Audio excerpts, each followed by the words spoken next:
Bob said, not only a starter, but a huge part of that offensive line if anything else goes wrong. Reggie Bush now checks in as a tailback in the USC I. He'll get his first handoff. A lot of speed, but he doesn't get to use it there. Brandon Chiller, the captain of the defense, the senior linebacker out of Carlsbad, made the stop. Here's a look at Matua. That right guard coming in for Drake. He's a redshirt freshman. Not a bad player. He's played some during the year, and this offensive line for the Trojans has 3 seniors. The three guys on the left side are all Rogers, Vandermeer, and Katnick are all seniors. And but it's a good offensive line. Bush didn't get much, but he did get a first down, and they go right back to the air. Liner to Williams, and he's going to be close to another first down. Matt Ware and Spencer Havener made the tackle, but Big Mike, all 5 of them, is off to a good start here in the first quarter. That opening drive, Leinart threw 7 passes. 4 of them went to Williams, and he caught 2 of them. I like this kid Leinart. He's tall. He's very bright. He gets rid of the ball. He's very accurate. Gets rid of the ball very quickly. He doesn't take a long. It's a quick release, and he gets it to where it's going very quickly. The decisions are made in a hurry, and they're usually the right ones. Up the middle, and this is going to be a loss for Lindale White. Jared Page made the stop from the secondary. We'll get an Oklahoma Sooner update. Let's go to John in New York. Brad, Oklahoma taking on Texas Tech, who has that high-powered offense, but there's been no better offense than this year. Jason White, plenty of time, 28 yards to Travis Wilson. Good catch in the end zone. 7-3 Sooners with the lead. Jason White could have taken in a class back there before he threw that ball. Ordered to spot a tee. 3rd and short. Leinart to the air to Williams on the slant. And he's got a first down. Out to the 48. There were 3 guys around him. It didn't matter. He just went up and snatched it out of the air. Mike Williams, leading receiver. Matt Leinart talked with us about what makes him so good.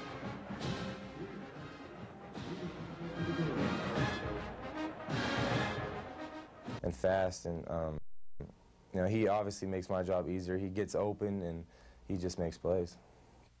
He's made quite a few already. He's a big target, obviously, and play action for Leinart. Might want it all. Going deep for Williams again. Got him! All the way down to the 14-yard line.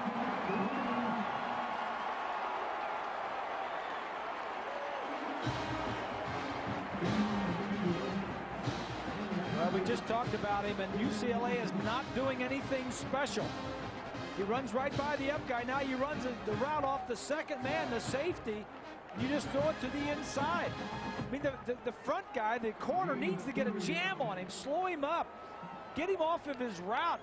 You know, you just can't let him go right by you and run the route on the second guy. You got to send him somewhere else other than where he wants to go.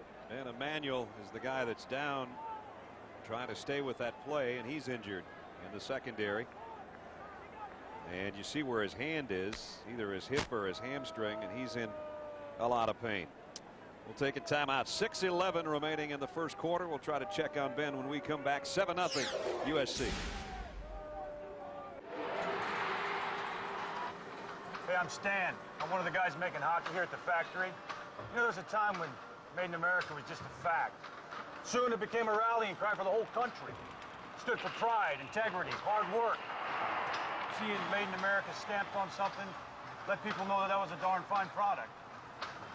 Some people think hockey's made in Canada. The NHL on ESPN. Made in America, delivered on Thursdays.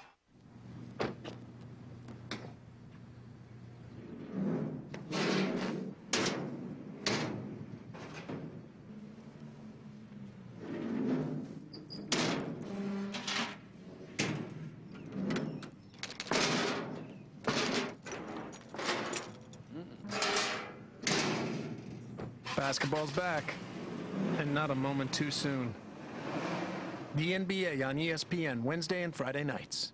And that's why they call Lands Road, Lands Road. Which reminds me of a story that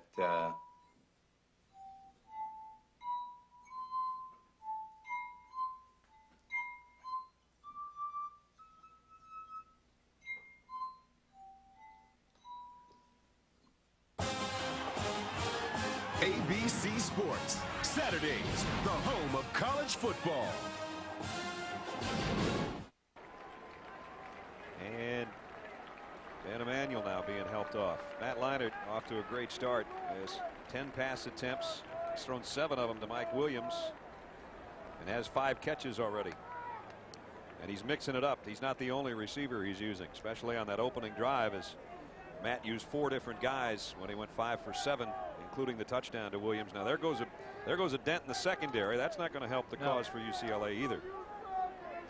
He was a 3rd leading tackler. There's another number 1. He was a pretty good wide receiver here too, but he's out of work. Well, not out of work completely. I guess he's a commentator now in the pregame shows tomorrow. That's Keyshawn Johnson, whose season is over with the Tampa Bay Buccaneers. I think Swanee's going to talk to Keyshawn a little bit later on. Meanwhile, back to the live action. It's USC driving down the field again with 6:11 remaining in the first quarter. USC has come out this ball game, scored on their first drive, marching on their second drive like they've got something to prove, and they want to make sure that nobody takes that spot away from them. Leinart throws across the middle. Castle got hammered, but he held on to the ball. He didn't hold on to the ball. I take it back, and there's a penalty marker down too. Bob and Brad, John Drake, number 73, they're taking him off the field. They'll take him into the locker room, and he'll get an x-ray on his right ankle. And then they'll evaluate it from there, but obvious pain, not wanting to put any weight on it at 350 pounds. Yeah, all right, Swanee, thank you. It's a holding call against UCLA, and that's half the distance to a first down. So the throw was intended for Matt Castle, the tight end, a former quarterback in his own right, and Leinart put it right there, and his receiver took a big shot, but it didn't matter anyway. They get a free first down. Probably trying to hold on to Mike Williams. Yeah, that's a hold. And that was Matt Ware. They're trying a little bit of everything, but number 1 is coming out on top so far. So it's 1st and goal. They had a dual backfield, and now Reggie Bush goes out as a wide receiver to the top of your screen. The toss to Dennis. Herschel Dennis inside the 5. He's close, but he's not in. Havener saved a touchdown, but he's down to the 1-yard line. So they haven't had to do much on the ground, but Herschel takes it down to the 1. The Trojans have, they said, oh, how do we want to do this? We want to throw or we want to run? We can do whatever we want to do. Take a look at this good little toss around the right side. 74 is Justison gets out there. That's a nice turn up by Dennis. He gets outside and then he sees the end zone, just tries to make it in there. Lendale White's got 11 rushing touchdowns. He's their bruiser. It's 2nd and goal. He's got his 12th touchdown. Trojans.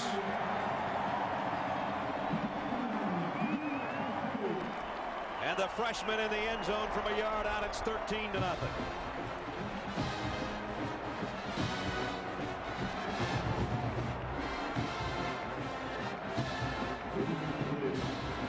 Well, this is just clockwork so far for USC. 2 80-plus yard drives. That ain't bad. Extra point is up and good by Ryan Colleen. And a penalty marker down on the extra point. Here's another look at Lendale White, the big fella. Well, there's 3 running backs, and he is the biggest of the 3. So inside the 5-yard line, he gets the call. Penalties refused. The extra point is good. So the opening quarter so far belongs to the Trojans of USC. 1 through the air, 1 on the ground. 14-0 USC. Now on ESPN Classic, the award-winning Sports Century, the most compelling stories in sports. Real classics with Burt Reynolds, where sports and movies collide.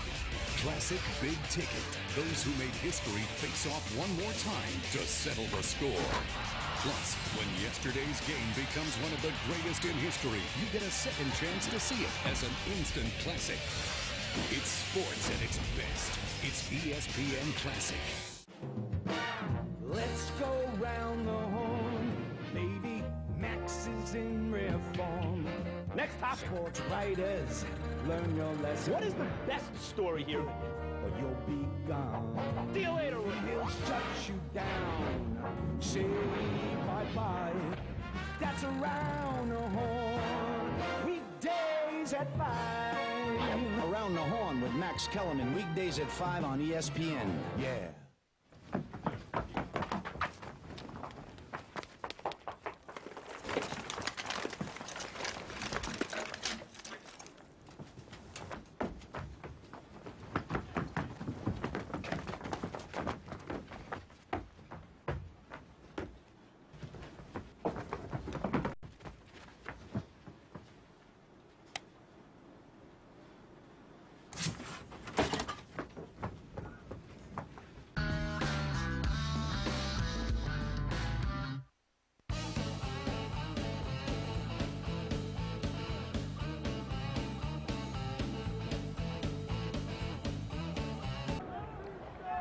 .5:13 remaining first quarter.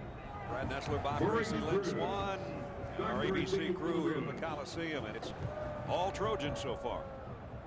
14-0. A couple of 80-plus yard drives by USC. Tyler Ebell about 2 yards deep in the end zone will bring it out for the Bruins, and he's got a little crease. Flag down. Kicker missed him. Trying to track him down, they do. I'm sure it's coming back, but a good-looking return all the way to the USC 43-yard line. It would be a 58-yard kick return, but I think it's going to be negated by the hanky on the field. Talk about good looking. That back judge threw that hanky about 50 yards.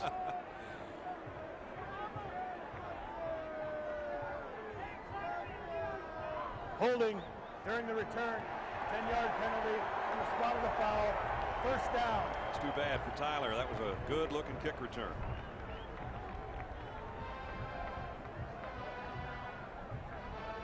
So instead of way down at the 43 of USC, it's going to be back inside their own 25 for the Bruins.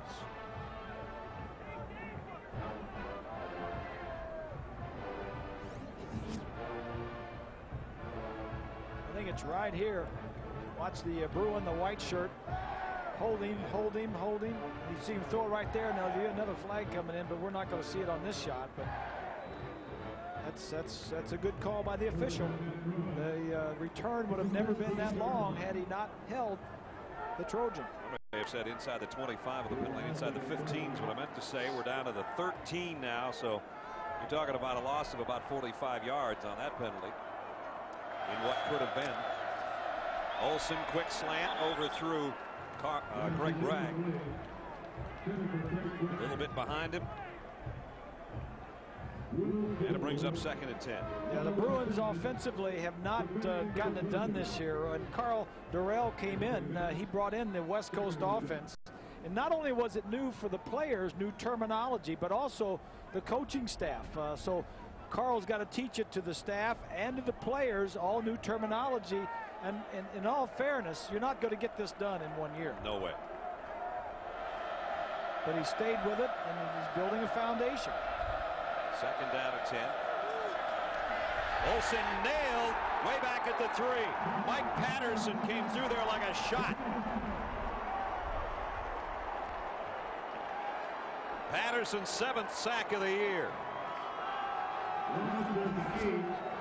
There he is right here. He's just going to run between the 2 linemen. Now that's a blown assignment by the left guard. Efseyev was looking for something else and just let him go almost.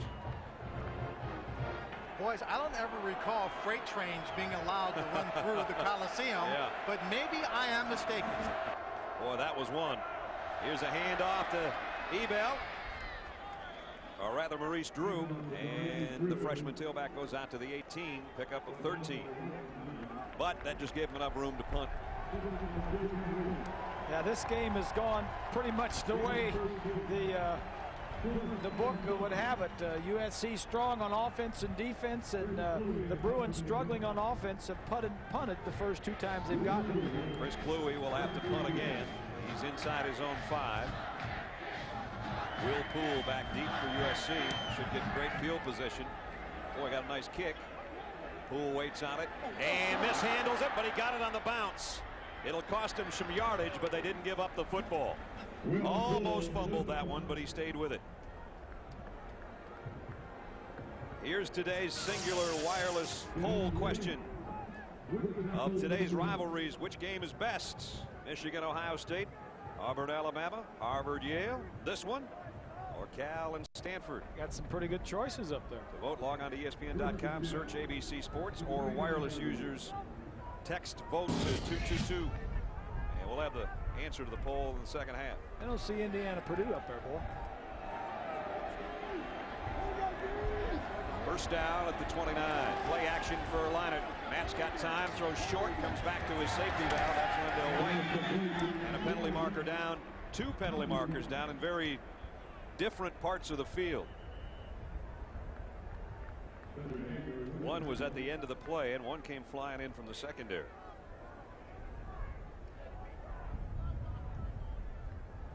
Well, Brad, from where I was standing on the field, I think they would call this a face mask against UCLA. The second flag might have just been support. Personal foul, face mask on the defense, 15-yard penalty, first down. You call it, Swanee. That's it. That's a second face mask already in the first quarter, flagged against UCLA.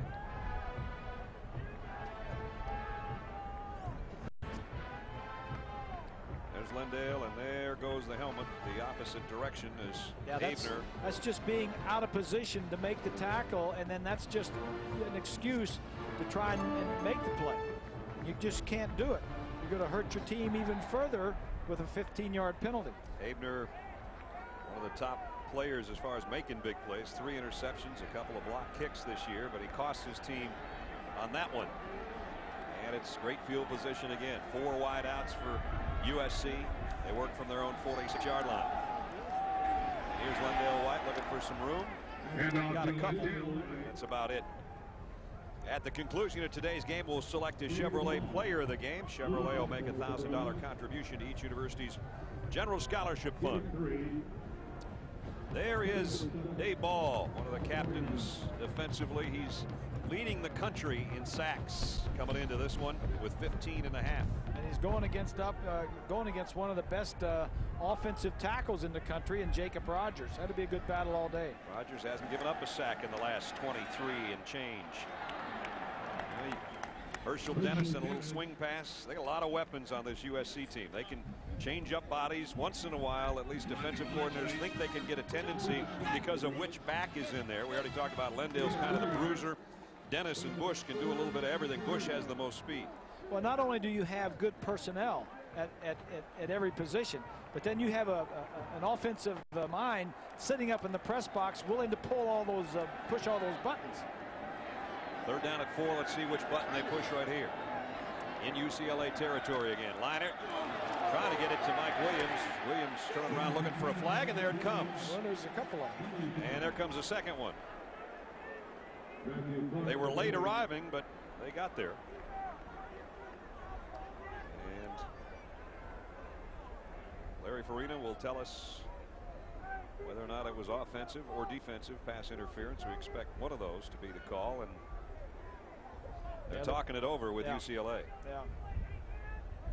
And Dave Ball's looking over to the sideline, says, Coach, what do you want me to do? Yeah. And if that guy next to him in the 49 looks like him, that's his twin brother, offense. Matt. 15-yard penalty from the previous spot.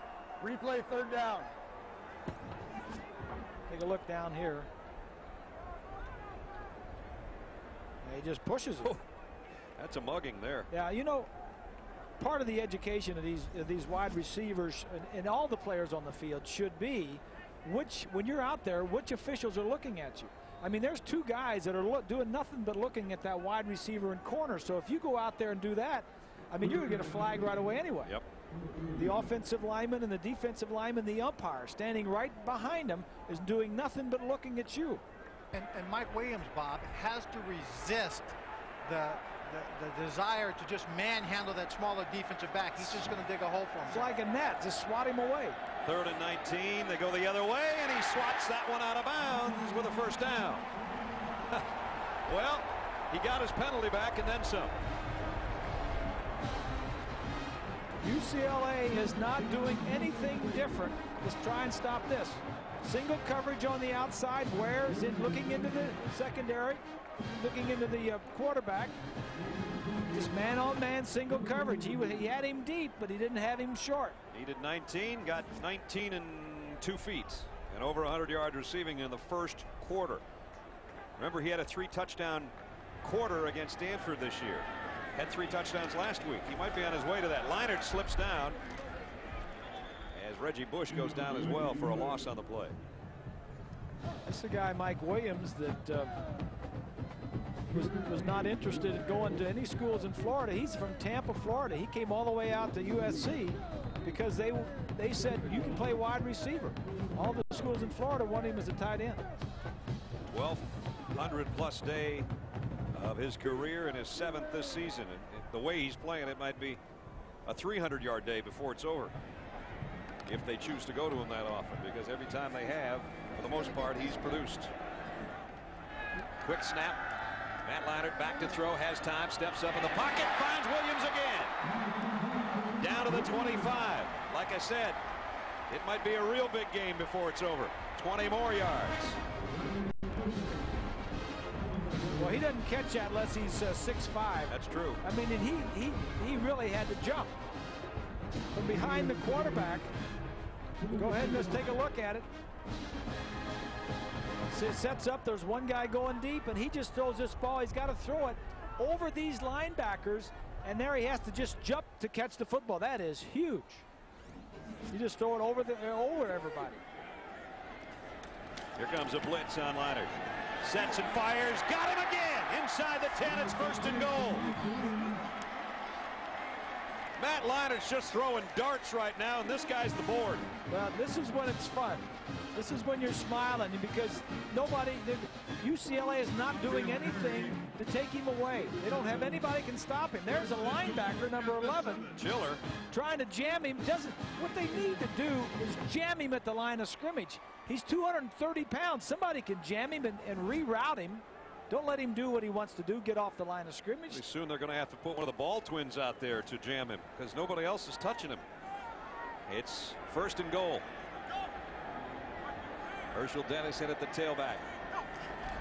He'll get the toss. Student body left. He'll get it down inside the 5 to about the 4. Havener, the linebacker, made the stop. Might be the final play of what has been a dominating first quarter for USC, led by that guy. Just this drive alone, those are game numbers for some guys. 58 yards, 3 catches. He has one of USC's first quarter touchdowns, and the fans who've... Look at him. He's going to the offensive line. Said, good job, Good guys. job, fellas. You're giving Matt time to throw, and I'm throwing everything he's throwing at me. That's the end of the first quarter, 14-0. Our first quarter score, the Trojans out in front. Our presentation of college football continues after this message and a word from our ABC stations. You're watching ABC Sports Championship Television. Now on ESPN Classic, the award-winning sports century, the most compelling stories in sports. Real classics with Burt Reynolds, where sports and movies collide. Classic Big Ticket. Those who made history face off one more time to settle the score. Plus, when yesterday's game becomes one of the greatest in history, you get a second chance to see it as an instant classic. It's sports at its best. It's ESPN Classic. Let's go round the horn, baby. Max is in reform. Next topic. Sports writers, learn your lesson. What is the best story here? Or you'll be gone. See you later, He'll shut you down. Say bye-bye. That's around the horn. Weekdays at 5. Around the Horn with Max Kellerman, weekdays at 5 on ESPN. Yeah.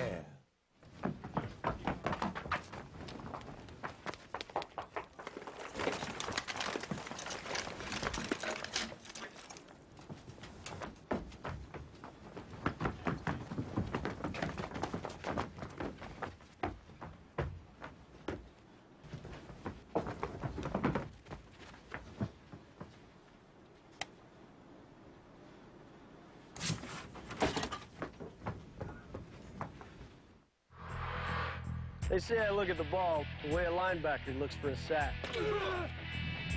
The way a batter looks at a pitch. Wow, they said. You hit that thing just like a puck, Jerry. But I'm from Wisconsin, and I used to play hockey. So I take that as a compliment. Watch Jerry Kelly in the PGA Tour's best this season on ABC.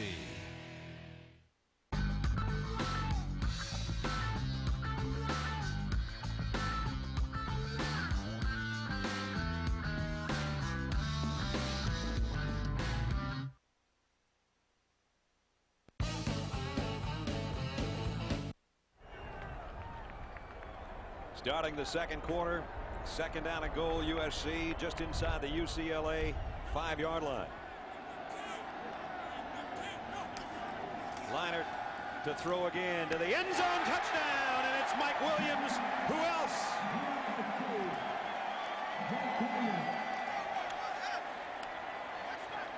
Matt Leinart has hit 9 straight passes, and he just keeps finding number 1. Touchdown, USC. Bad news for their opponents in years to come. Leinart and Williams are only sophomores.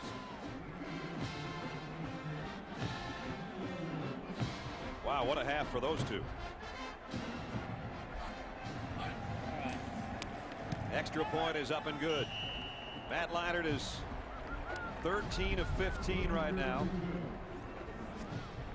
Here's his last one. He's going to fake like he's going out and then goes straight up the middle. That's just, you know, that's Norm Chow right there. That's good planning and scheming, and this is good pass protection by the offensive line and a good release and a good spot. Well, Mike Williams, I tell you what, it looks like a video game for him out there. Well, we told you he was big. Really big. Got planes flying around him. He's got good hands, good hand-eye coordination. And he knows how to win. Oh, boy. He's winning this battle today, I'll tell you that much. Wow, what a start. As we mentioned, Miami, I don't think even recruited him. Florida wanted him to be a tight end. Well, their scoring drive so far, Bob, 81, 80, and now 71. You know, coming in today, 75% of their scoring drives were 3 minutes or less. Yeah. Pete didn't have any trouble getting the guys up for this one, did he? I guess not. Delayed the kick. Going to be taken at the 3 by Tyler Evel, who had a nice return last time. He gets whacked this time before he got to the 20. Boy, you could hear that one way up here. Well, Monday night, get ready for some Monday Night Football action. It'll be a family affair, too, because Tiki and Rondé Barber get together. They'll square off.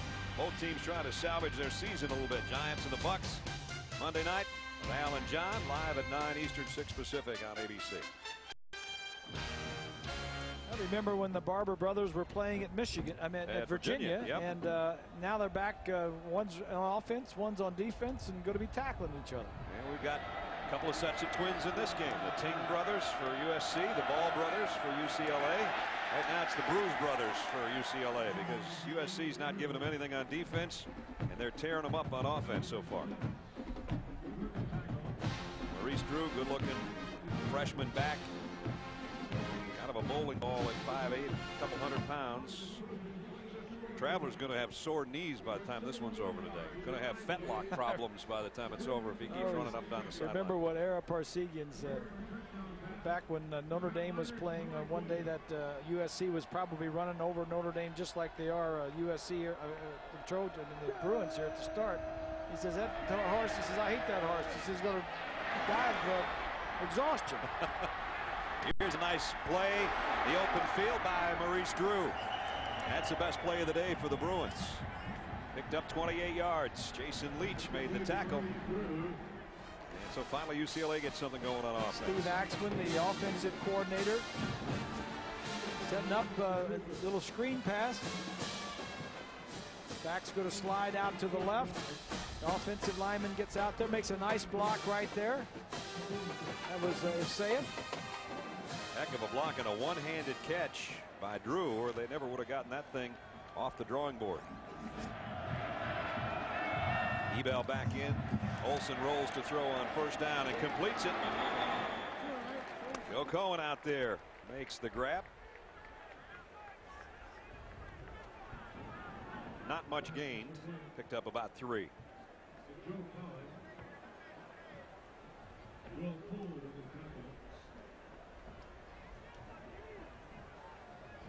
There's a look at the offensive coordinator, Steve Axman. It's going to take some time.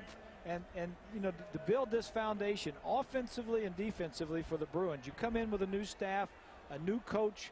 You got all new players you got to work with. You got to find out what their strengths and weaknesses are. Terminology, they got to learn new terminology. It's you know, it's not easy. It's especially when you're using a whole new offensive scheme.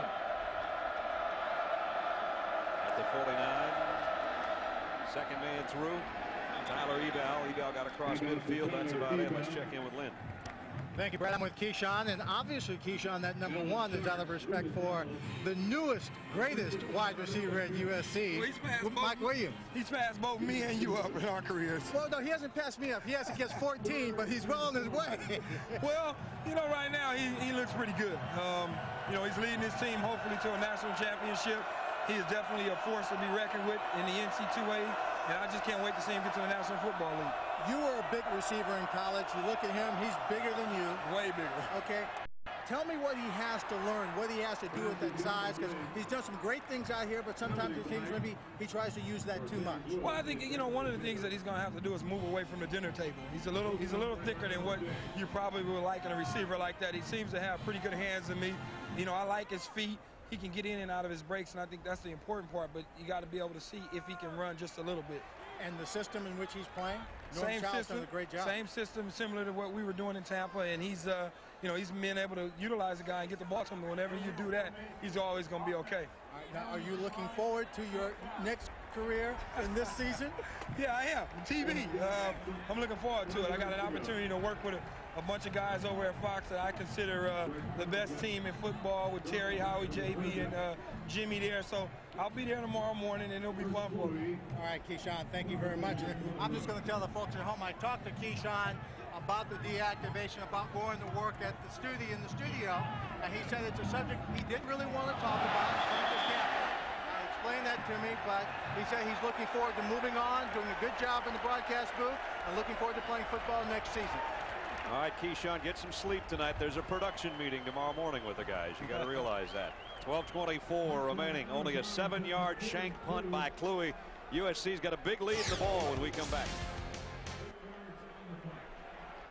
They've been called a dream team. You look like the son of Ringo Starr and Phyllis Diller. A gas to watch. You never did any shoplifting in your life? I'd be surprised next year if he did play. It's easier for Mike Tyson to find a place to fight than it is for Trent Dilfer to find a place to play football. This is the best show on television. Tony Kornheiser, Michael Wilbon. Sports and other stuff. Pardon the interruption. 5:30 Eastern weekdays on ESPN. PTI. Big Ben Wallace. I think you're going in the wrong direction, right? Listen, dog, I'm beat. Some other time. Dog, huh? Let me tell you something. ESPN NBA basketball. I've lived the 24/7 mode, and I've achieved the ISO motion. I can clear the court to one side and take you one-on-one. So nobody is better than Reg. Haha. The way I dunk on you is gonna look unorthodox. Rated E for everyone. An all-new season. You have a guy who had a tremendous temper. He was going to come after you. Of world premieres. Barry was a walking highlight. Why didn't you want to break that record? I don't know. Brand new shows. Only in America could a Don King happen. The award-winning. I got excited. Guess who? Because he told me not to. Sports Century. 8 p.m. weeknights. Only on ESPN Classic.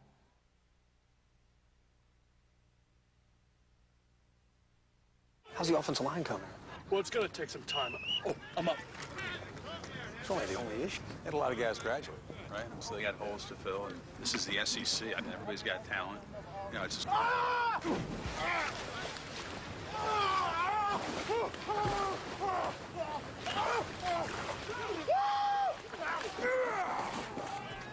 When College Game Day's on campus, you got to step it up. Anyway, I think the SEC... ESPN College Game Day, built by the Home Depot, 10:30 Saturday mornings on ESPN.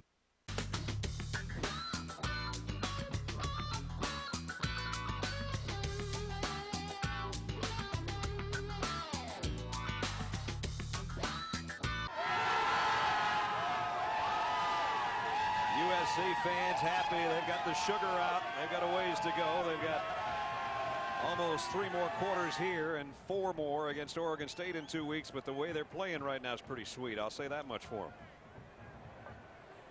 And Mike Williams has been the big part of it. They talked about Mike Williams being a little bit thick.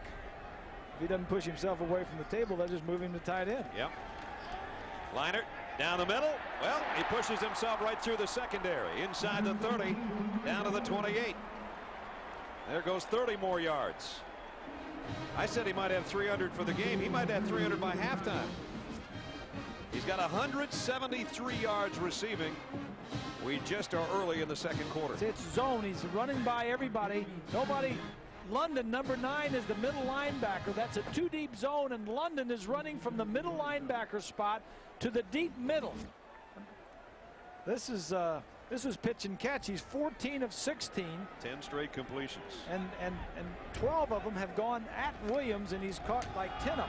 Here's a trap play. Reggie Bush. He gets down to the 20. We were talking yesterday with Norm Chow, and Norm was, we always ask him about his offense, and then we ask him about the opposing defense, and he told us a little bit about it.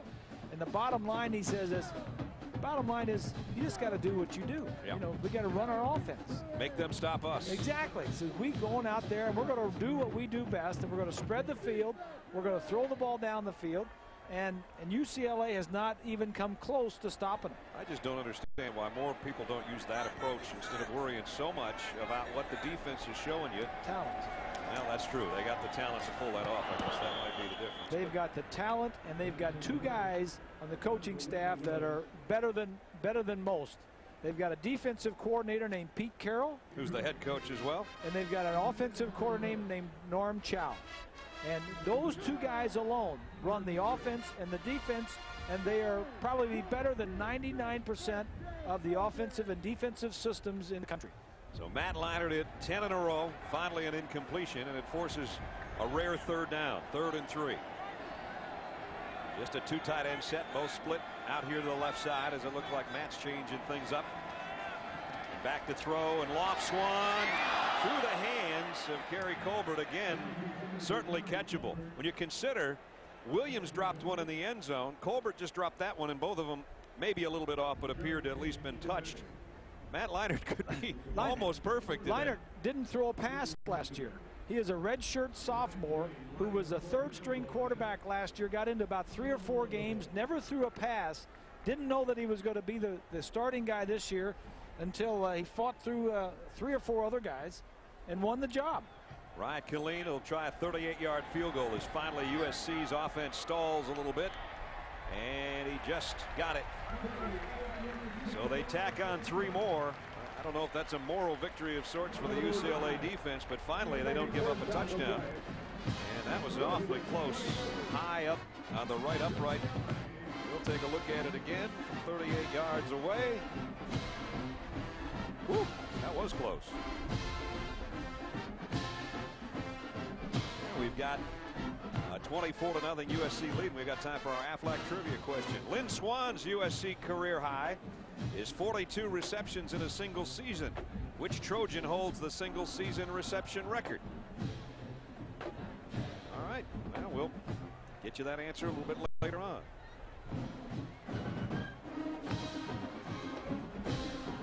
Swanee, of course, made famous with the Steelers with number 88, but a lot of people don't realize he's number 22 here. And it's a good look. He's got the hair a little more than he has now. Swanee, enjoyed your story about 22. I asked you how come you didn't wear that when you got to the Steelers. Well, it was kind of interesting, and that was a good haircut back in the day.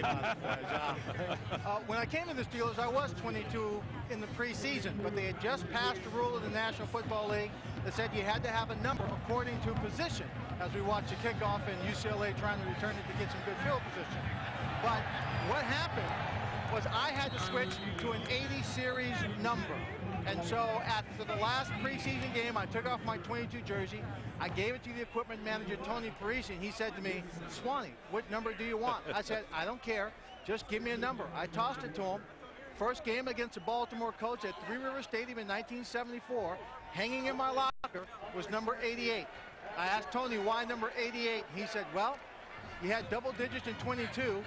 I said, you're a first-round pick for the Steelers. We're hoping you're going to be 4 times better than you were in college. I like that, Tony. So, first pass against the Colts was a touchdown, so we're off to a good start. That's a great story. And another one, I'll just add it, not make Swanee have to add it, but John Stallworth's number in college was 22 as well. Really? So they both had to switch gears a little bit. And he switched to 82, and when you think about great receivers, 82 comes to mind in John Stallworth. That's for sure. Whether he was 4 times better, I don't know, but he had 4 pieces of jewelry with that team, so that's pretty good. Boy, what a hit put on Tyler Ebell as he got through the hole for about 5 yards and then almost had his upper torso taken off. That was Udeze. Kenichi is some kind of player. Rangy. Boy, what an engaging kid he is. 94 over here on the left side. Make sure the quarterback doesn't keep it right there. All right. Now I'm going to go down. Stay with it. Get a piece of this. Right there. Right Boom. There. Whoa. That hurts. What he worried what? 350. 350 at one of the camps. That's another big hit. I tell you what, we're talking about him and he's making hits. That's back to back. Kenichi Udeze. What a great kid. We spent a lot of time with him yesterday. And he says, you know, I'd come to the camps. He said, I was this little short, fat kid, and I'd come to the Trojan football camps. And every year I got just a little bit taller. But he weighed 350. They finally said, there's a scholarship waiting for you if you can get yourself in shape.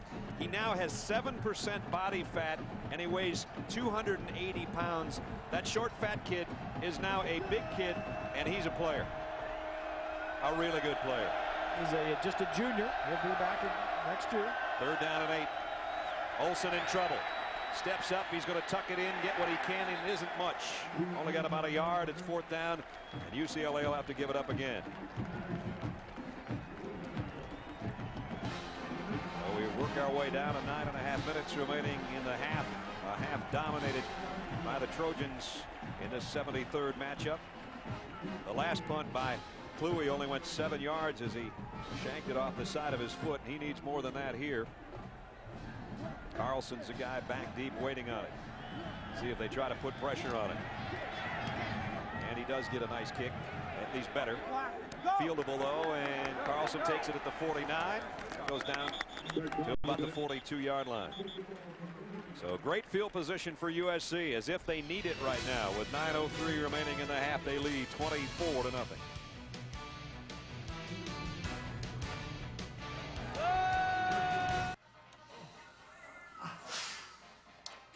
Guys, need a little more stuff from you. Come on. Need a little more. A little action. Guys. Touchdown Irish.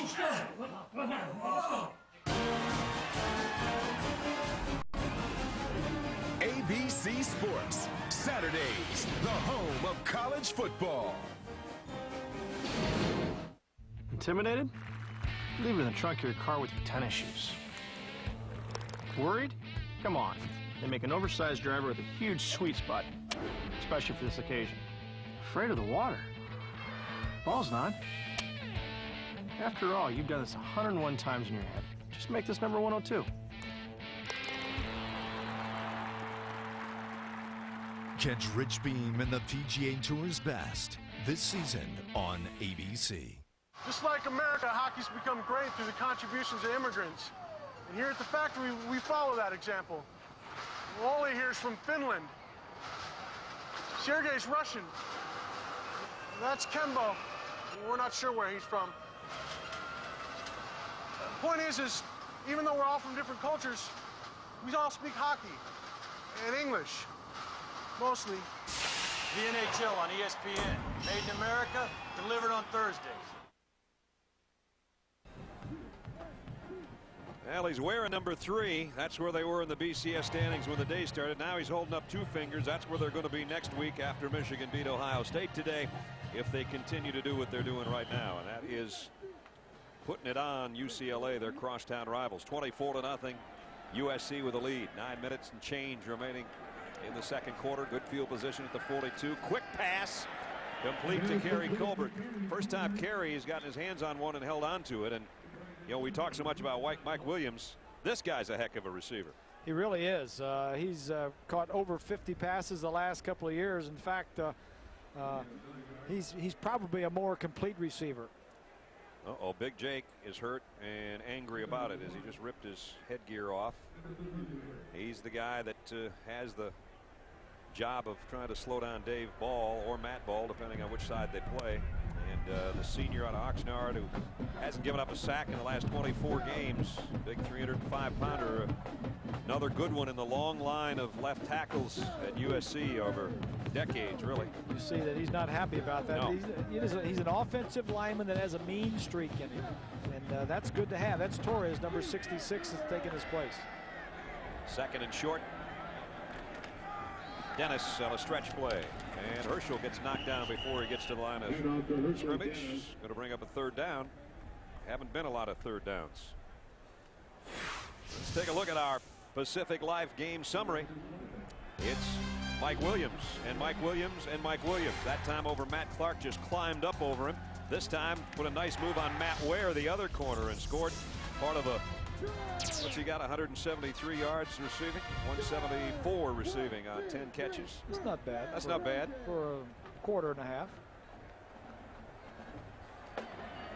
Third down and short. Leinert wants to throw for it. Pump fakes. Now goes to Williams. Tipped away at the last moment. Keith Short got a hand on it. He had him open.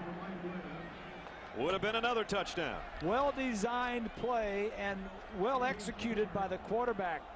Leinert comes back and he's going to fake to away from him all along, knowing that he wants to go down the seam. He's trying to hold the safety away, and the corner gets back and just knocks it away. That's Short, number 3.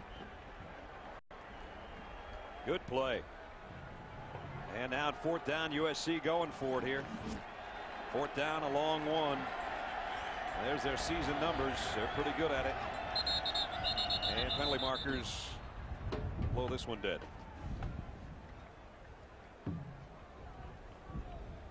That's a spot where a field goal is about a mile away, about 50 yards. False start, offense. 5-yard penalty, still fourth down. Well, now they're going to probably have to throw for it if they decide to go on fourth down, or if they change their mind. Looks like the offense is staying out there. So Pete Carroll says, okay, we were going to go on fourth. Let's go on fourth. Well, you know, their defense is pretty darn good, and UCLA hasn't done anything. They've had the ball 4 times, and they've had the punt all 4 times. So why not go for it? They need to get down inside the 32-yard line. You see where they set up. Now we can't take it. Leinert to throw. Over the middle, got there the tight end. He isn't going to get there. UCLA does a nice job to bring him down. Justin London, the middle linebacker, makes the stop, and the Bruins will take over on offense. Oh, there's a penalty marker I did not see at the line of scrimmage.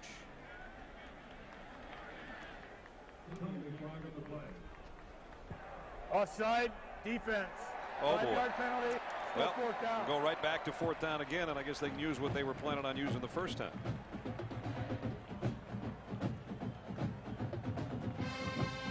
Those are the little mistakes that crop up. I mean, that's like a turnover. You gave the ball back. I mean, you were going to get the ball. The Bruins stopped them. They were going to get possession of the ball. Now you give it back to them with another chance to make a first down or score a touchdown.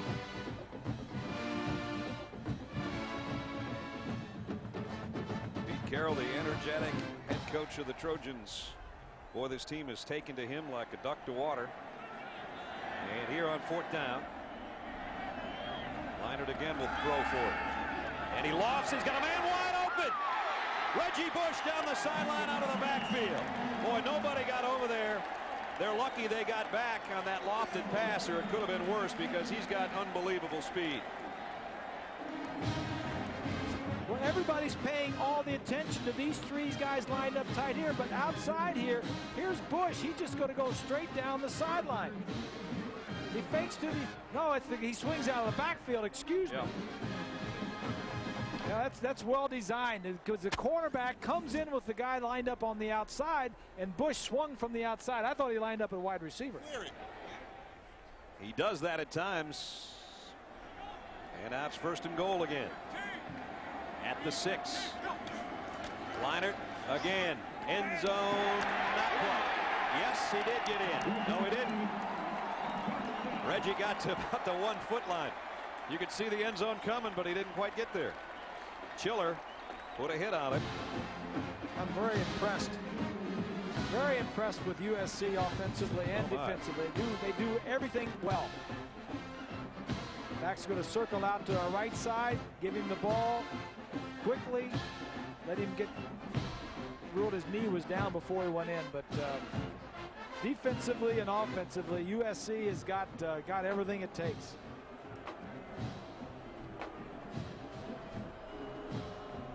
Thought he had it, not quite.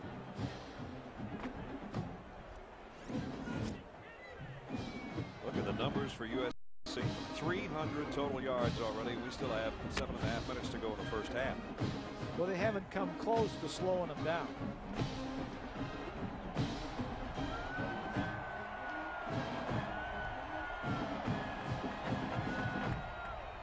We're going to hear what Larry Farina has to say about the conversation. The runner was ruled down prior to crossing the goal line. Well, that's what we assumed. So I guess they were talking over among themselves whether or not he was in the end zone. Watch his knee. Watch his knee. Is the ball over? There's elbows already down. There's the ball's behind the line. The ball is behind the line, so it was a good call. So they've got it down, 2nd down and goal, and you know how close it is. Reggie Bush stays in there. He's the guy that's gotten them down close. He's the single setback. And he's the man. Airborne, fumble, UCLA's got it. Coming out of the pile, Jared Page. Fumbled again, didn't he? And Chiller's the guy that made the big hit. Got fumbled again, and Ware picked it up. Crazy play. Well, the freshman thought he'd go airborne, but the linebacker for UCLA had a different idea. Yeah, I've seen some tape where he's gone airborne before, and he's gotten into trouble. He's a true freshman. Look at the way he held out his hand and the ball out there. That stuff may have worked in high school, but even against a team that you're dominating and have scored 24 points against, this defense is not going to let you do that. He took a hit, and now UCLA's got it back. Let's see if they can do something with a turnover. Only about a yard for Maurice Drew. Dallas Sartz made the tackle. Our aerial coverage today courtesy of Goodyear and its fleet of airships, which reminds you to take all of life's journeys on the wings of Goodyear. Captain John Creighton and the gang up there. Captain, good to have you with us. Beautiful day to fly. Beautiful day for a football game. UCLA fans probably not thinking that right now, because while the skies are blue and there's a lot of blue and gold over there, at least in the left end zone as we view it, it's the guys in the other jerseys that are having a big day, and the ball is loose again. Fumble in the end zone. USC still trying to cover it. They will. Kenichi's got it. Touchdown. Kenichi Odeze's the last guy in the line. Trojans score again.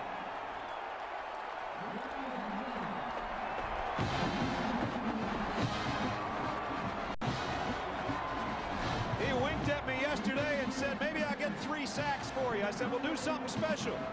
He just did.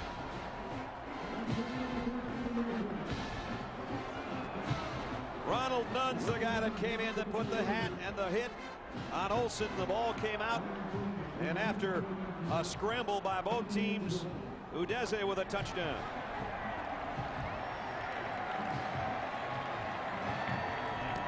Blocked extra point. Still alive. UCLA might get something out of this. Going the other way, Matt Clark's got a chance for 2. Down the sideline he goes. I don't think they're going to get him. It's going to be a 2-pointer for UCLA. What a crazy minute of football that was. Just a couple of minutes ago, USC was about to score. The pass was in the end zone, or was it not? And then it turned it around.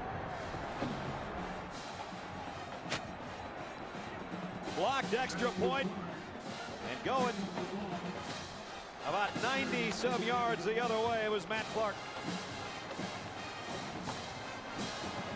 So it looked like it was going to be 31-0. This was the play where the Trojans scored. 2 points later the other way, it's 30-2.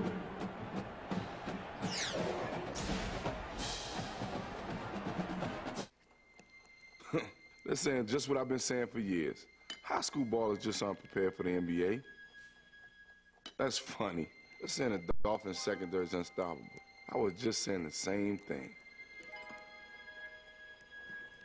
What the?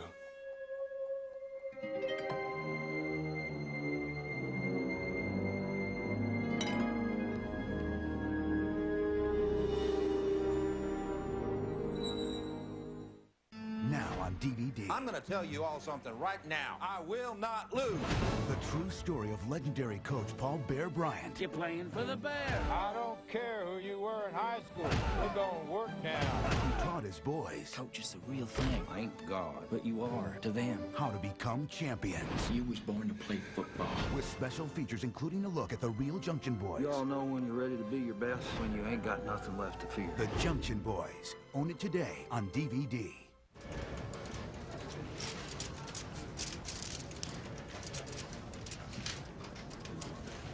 Hey, Tiger. Yo, Stu. How you doing? Good. We still on for lunch? Yeah. What do you say? Meet me in the lobby at 12:30? Perfect. Done. See you there. Bye, man.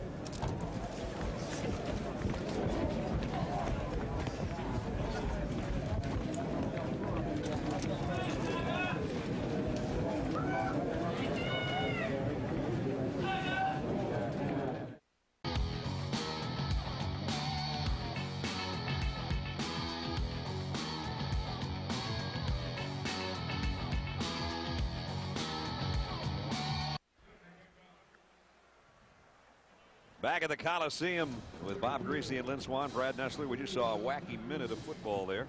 And when all the smoke cleared, it's 30-2 USC. Ryan Killeen's kick goes down to the 2 to Ebel. Tyler bringing it the other way. Across the 25 out to about the 28-yard line. ABC Sports presentation of college football brought to you by Chrysler, the most respected, honored, and heroic 4x4s out there. Only in a Jeep 4x4. Pacific Life, offering insurance, annuities, and investments. And Lay's and Pepsi. It's not whether you win or lose, it's how you watch the game. Lynn Swan, honored over in the Heritage Building. Swanee's got his picture up there with all the great receivers. He's over there. He's over there. He's over there in a lot of areas. Painted on a wall. He's all over the place. Olsen back to throw. Feeling some pressure. Hit from behind. Got rid of it, though. Throwing into double coverage. Incomplete. Intended for Junior Taylor. Wasn't that unusual for just what we just saw, the plays and all those other plays, but to see UCLA score and then get the ball and they get the USC at the kickoff to it. How often do you see a team score and then they get the other team to kick off? Yeah, that's right. That's right. Here's the block. Boschetti is the guy that got the kick. Right in the middle, 75. And then does a nice job Tackle to. the guy. It happened actually to USC a year ago. Terrence Newman, who was the #1 draft choice of, in the NFL, the cornerback for Kansas State, did it. Big hit put on by Darnell Bing. Bing wearing a familiar number. That one was Mike Garrett's jersey. And Mike, the athletic director, said it was pretty cool with him if Darnell could wear that jersey because, as you can see, it's up there in the end zone along with 4 others. I mean, all I had to do was win a Heisman Trophy, and that's it, man. And 22 would have been up there. I got to talk to John Cappelletti about that. You do. 3rd down and 9. Play action. Olsen in trouble. Udeze had a hold of him, and now he goes down. It's going to be Frosty Rucker who got him. It was Kenichi Udeze who forced the play, and then he got help from his other defensive end buddy. 3rd sack of the ball game. UCLA has done nothing on offense. That just speaks to how good this defense is. Yep. Especially when you get way ahead and you know the other team's got to put the ball up. Most sacks allowed in the Pac-10 and 3 more today. Add that to the fact that the Trojans came in with 36. They have 39 now. Kluwe to punt. Hangs it up. Carlson waiting. Late fair catch, but he did get it called at about the 41-yard line. With 4 minutes, 55 seconds remaining in the half. Trojans with a big lead. College basketball is back with a vengeance as ESPN presents the 9th annual Jimmy Beat Classic fueled by Pontiac. Tuesday, December 9th at Madison Square Garden. Dee Brown leads Illinois against Ryan Gomes and the Flyers of Providence at 7. At 9, Rick Barnes and the Longhorns take on Pac-10 favorite Arizona. It's going to be a classic. Tickets on sale now. Get your tickets at the Garden box office or call Ticketmaster at 212-307-7171. Start your day. On a first down, blitz on Leinart going down the middle, and this time he's got it to Kerry Colbert, and he holds on. Big hit, but another gain of 21 yards. You know, he's throwing to Colbert, he's throwing to Williams, but you know, it's very impressive, Matt Leinart, what he's doing here. This is the first year he's played. He's throwing the ball to the right, he's throwing left. Every ball is right there where it's catchable by these receivers. You talked about his accuracy, and even when he's feeling pressure, and he had some here, right on the money. Right in between three white shirts. 18 of 23 for Matt for 268 yards. Throwing again. This one tipped and almost picked off. Williams on a quick slant. And Mike got one hand on that, and that was it. Next Saturday, we got a great lineup of Thanksgiving weekend college football for you. 10 a.m. Pacific. Most of you will see either Georgia Tech or Virginia Tech and Virginia. Then at 5 Pacific, you'll see Notre Dame take on Stanford or Miami-Pittsburgh. Check your local listings for the games in your area, or get ESPN Game Plan and watch the game of your choice. And the pass distribution, he's getting everybody involved, especially the wide receivers. Yeah, where you like to throw it. A quarterback likes to throw it to his wide receivers because you get some big plays. And there it is, his biggest receiver. Another completion down inside the 30 to Mike Williams. Matt Ware made the tackle. Those guys are inching closer and closer to being a 200-yard hookup for a half between quarterback and receiver. They're up about 80 some yards between them. Their passing, USC has got 275 yards, rushing 51 yards in the first half. So they've done it mainly through the air. Third down. They haven't had too many third downs, but 3rd and 3.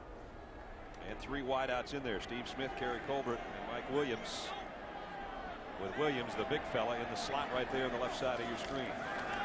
They'll run a draw play instead, and Herschel Dennis has a big opening. As Bob said, they can do it on the ground or in the air, and every time you think, okay, they're going to throw, they sneak one of those guys past you. Pick up a 12, first down. Penalty marker at the end of the play as well.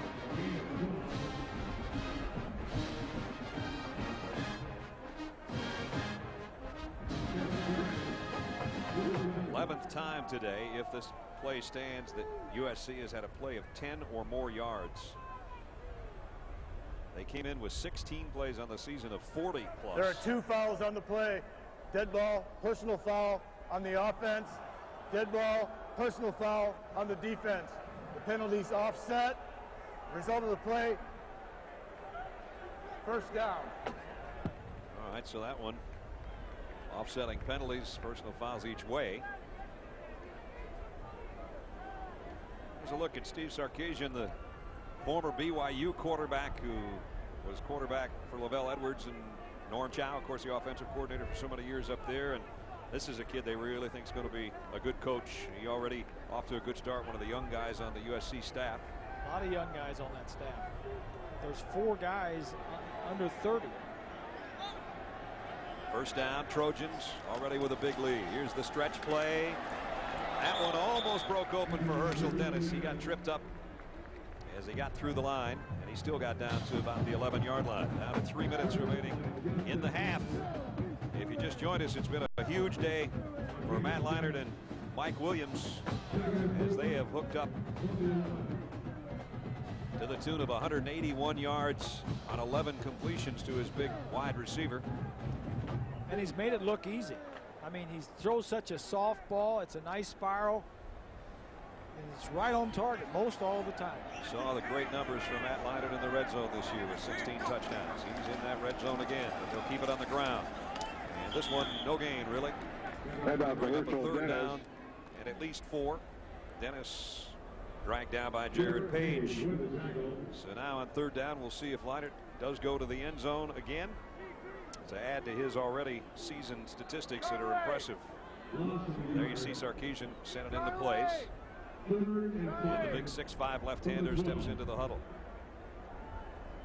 Williams has caught 3 already today on 3rd down. It's 3rd and 5. And Big Mike's in the slot again on the right side, which is the left of your screen. It's wide open over there in the slot. 3rd down and 5. Leinert's going to come the other way, though. Comes back to Steve Smith, and Smith actually lost yardage. So they thought they had something working out in the left flat, and it ended up being about a 3-yard loss.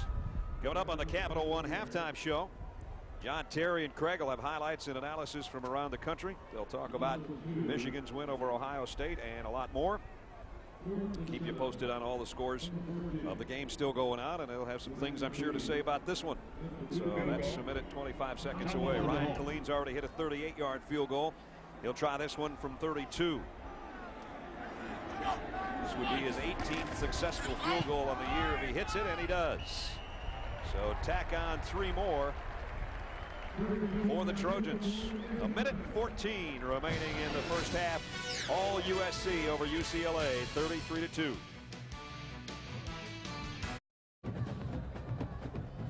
That's Ryan Killeen, who just hit a 32-yard field goal, his second of the day, capped a 43-yard scoring drive again. All the drives right in that 2.5 to 3.5 minute range today, as has been the case most of the season for USC. The kick a couple yards deep. Tyler Bell won't bring this one out. Time now for our Jeep rushing playbook, Robert. All right, you hear us talk about draw plays all the time. Draw plays. What's a draw play? Well, let's go ahead and start this play. Watch the quarterback. He's going to drop back like a pass play.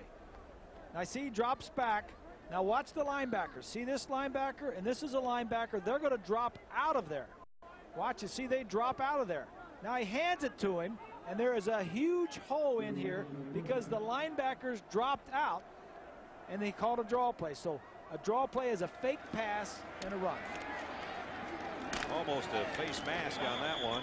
The end of the run, a good one by Maurice Drew. Frosty Rucker got down there to make the hit. He took one in the helmet. Somebody almost grabbed his face mask on that run. And UCLA has run 23 plays, but they only have 39 yards to show for it. That is what you call tough sledding. And we knew this defense of USC's was good, but they're playing even better than we expected. You know what's tough sledding is for Carl Durrell to be in the same town with USC and Pete Carroll. Yep. He's 3 years behind, 2 years behind where Pete was. And it's going to take some time to catch up. And as Bob said earlier when we talked to Carl, he's taken some heat about being a very laid-back coach. He's pretty reserved. He's not as animated on the sideline as somebody like a Pete Carroll. He says, you know what, that's Pete's deal. That's Pete's way. That's Pete's way, and I have my way, and I've coached this way forever, and it's the way I played as well. And people are going to have to accept that and accept the fact that this is going to take some time to build the foundation.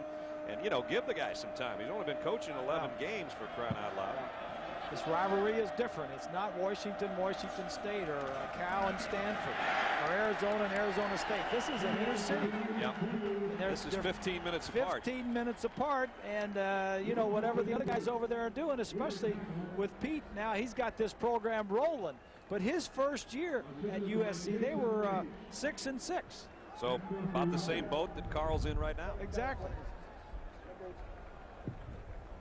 26 seconds remaining. Timeouts taken here. We asked the Aflac trivia question earlier. Which Trojan holds a single season reception record? Any guesses, Swanee? Well, I'm standing on the sideline. I see Keyshawn over there. So I'm saying it's Keyshawn. I know he caught 102 in one season. Grease? I'd say Keyshawn. I'll say, I don't know, Kareem Kelly. I don't know. Let's get an answer. We're going to get a video answer. Keyshawn Johnson down the middle and's got it. So Keyshawn here today. There he is. Tomorrow on the. I almost said Johnny Morton, but I think that was a single game. Yeah. I think career reception leader was probably Kareem Kelly. He graduated last year. Yeah. So Keyshawn, looking on, his alma mater is in fine shape. He had 168 career catches. Kareem Kelly had 204, something like that.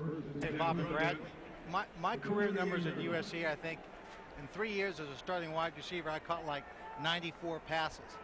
That means Keyshawn passed me up in one season.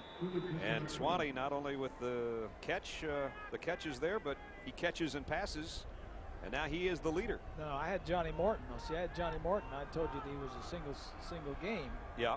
So I ought to get another one for that and I don't know now. Tie you at 6. Yeah, going for bonus points. Yeah, bonus. That's a bonus extra points. credit work we got going on now. Pass incomplete down the middle. Well, then I should get an extra bonus point for knowing that John L. Smith's middle name is Llewellyn. We're not even going there now. Leinart finally got hit. Dave Ball got him. We're not sure about that. Yeah, we don't have any Our verification. sources tell us otherwise. So Matt Leinart has been untouched all day until this last pass. And it was Dave Ball who gave him one right in the ribs. And that's what he's been doing all year long. At the 38-yard line, final couple of plays of the half. Herschel Dennis out to the 43. And that will bring the first half to a close. Boy, can't look much better than USC has looked. And the only blemish on the whole thing right now is they had an extra point block that UCLA took in for its only 2 points of the first half. At the break, it's 33-2. Here's Swanee. Coach, 33-2. You're having your way with UCLA. Are you surprised that they haven't done something a little bit different to try and contain your passing game? I don't know. They got to do what they got to do. I'm more concerned about what we're doing, Lynn. We're having some real nice opportunities, and Matt's hitting them, and all the guys are making their plays right now. I'm real pleased with our protection, so we got a shot at keeping it going. The only negative, if you will, a couple of guys are getting nicked up here in the first half. How long will you keep your starting unit in this ball game in second half if you continue to dominate? Well, I don't have a set formula for that. We play the game and then we figure it out as we go. But a lot of guys will play today if we can keep it going. We can expect to see Williams continue if they cover him the same way. More passes coming in. We just do what's there. You know, we're taking what our game plan is giving us right now. It looks real good. You know, we're not gonna change anything right now. We've got a lot of playing left. Okay. You know, thank you, Coach. Okay. You know, at USC, they kind of follow the John Wooden philosophy. Execute, do what you do well, and don't worry about what the other team does. Right now, UCLA is the team that's worrying because USC has dominated the first half 33-2 from the Coliseum in Los Angeles. Let's head back to the other coast. Let's go to Times Square Stadium in New York. John, Terry, and Craig with an update on Ohio State, Michigan, and a lot more. Fellas, going to move to number 2 and doing it in fine fashion. 33-2. Welcome back, everybody. Brad Nessler, Bob Greasy, Lynn Swan. You know, with Keith and Fauci going over the mountain to do Ohio State, Michigan, the three of us had a chance to come out here and see this team in person. I think we were all believers when we were coming out here. I'm a believer now after watching. I've done a lot of these games. You know, I've been doing this with ABC for 17 years, and I did a lot of these games with Keith. I think this is the best USC team that I've seen in all those years. This is the third time I've done the series of the 73 times they've gotten together. I don't know if we've ever seen a number one who was a bigger number one. Well, he's got all the moves. He's got the fade using his height and his strength. And he's got the intelligence to find when he's open and just stay in that area. And then the quickness to drive the defensive back off and break to the outside, the open area. Huge first half for Mike Williams, the current wide receiver great for the Trojans. Let's go to our ex-wide receiver Trojan great, our buddy Lynn Swan. Oh, thank you, Brad. You know, the years I played, the UCLA-USC rivalry, the teams were more evenly matched than they are right now, and Carl Durrell has a big job in building UCLA's team. He said in this first half his team had some opportunities to make some plays, just did not capitalize on them. What he did during halftime and what he wants to do in the second half is keep his team in the ball game. He's encouraged them. He wants them to come out and fight. And we all understand what Carl Durrell is really doing is not just trying to stay in a ball game today, but build an attitude for the future for UCLA when they have to play this team next year. Yep, no doubt about it. And it's a tough learning process right now because the guys that are on this field, the seniors for UCLA, unless there's a drastic turnaround in the second half, and USC doesn't lose much when they're up by halftime. Unless there's a drastic turnaround, the UCLA seniors are never going to have the opportunity to beat their crosstown rivals. Our Pacific Life game summary. Statistically, let's take a look, and it's going to look lopsided, that's for sure. It's not pretty. 36 total yards for UCLA, 346. The first downs, look at the first down, 17-2. 1 rushing yard for UCLA. You know, 28 of those total yards came on 1 pass play. Yeah. That doesn't leave much left over for the other. But it's like Swanee 24. said, you just come out here and you build some character. You find out which of these Bruin players are trying and giving their best and trying to get better. Olsen back to throw on the first play of the third, and he's going to get dropped down. And it's going to be Kenichi Odeze, who had a big first half and got himself a sack there. Offensive leaders, and it's hard to find any yardage, of course. Maurice Drew is that 28-yard pass play that we talked about that was the majority of their 35 yards total. Olsen was 3 of 8 passing, and you know, it's not pretty.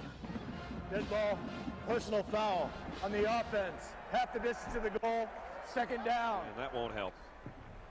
So they walk it off. This one's going to go back inside the 10, down to about the 8-yard line. UCLA had 7 possessions in the first half. They punted on 6 of those possessions, and they fumbled on the other one. So not much good. This is a very good defense, as we mentioned, starting out the ball game that they're going up against. Draw play to Tyler Ebell. He's hit immediately and dropped.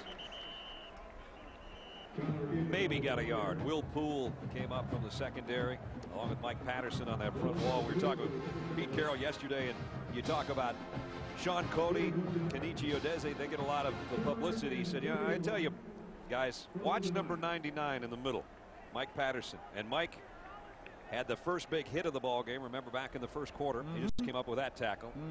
6-footer, 285, compact and strong. Well, Patterson, Cody, Udeze, and the defensive end that's out today, Mazel, those 4 make up one of the best in the country. Out of the shotgun, whistles blow as Olsen goes back to throw, and they blew it dead before it ever got going.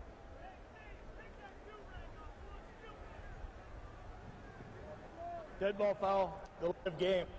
Fence. Boy, it just keeps getting worse and worse and worse. They're going to be inside their own 5.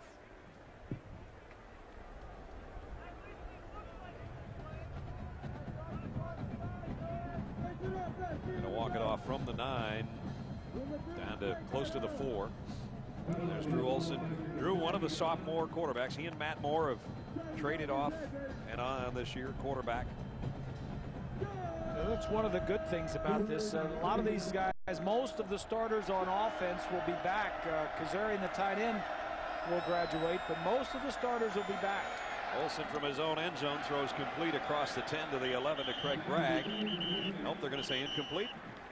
Did he trap it? Yes, he did. So punting time, and not a good place to punt from either. Kluwe's had his moments today when the punts haven't been the greatest, and now he's going to find himself snaring the snap right under his own goalpost. Yeah, and UCLA this year have had 4 punts returned for touchdowns, and USC should get this ball inside the 50-yard line. One of his better punts of the day, but it is going to be fielded at the 44 by Carlson, and he fights his way almost to the 34. So great field position for USC to open up their 3rd quarter offensively. Our Pontiac USC drive summary. This is like getting in the you know, this is what you want to be associated with if you're an offensive player right here. This is the HOV lane for the drive summaries. Yeah. Touchdown, touchdown, touchdown, field goal. They did fumble one, and that was at about the 1-foot line. You got 6 possessions, you score on 5 of them, and the one you fumbled on, you should have scored on that one too. Mike Williams not in there right now. Leinert back to throw. Quick toss is incomplete. There's a guy that really doesn't have much to do today, but he does have his helmet on. Tom Malone. He would be the nation's leading punter. The problem is his offense is so good he doesn't have enough punts to qualify, and it isn't going to happen for him, I don't think, this year, because the way we figured it out, you need about 3.6 punts a game. So he had to make up 3.6 today plus the 3 he's down in the national standings, and then he has to hit 3.6 more next week or 2 weeks from now against Oregon State. He needs about 11 or 12 more punts to qualify as the punting leader. There's no way he's going to get it the way their offense is playing. He's averaging 49.2 yards per punt. And as you just mentioned, he's 3 shy coming into the day. He hasn't punted yet today. Well, boys, you know, his leg is fresh. Yeah. Every time he gets no in, doubt. it's so unused. It's like, you know, hey, I'm all the way live.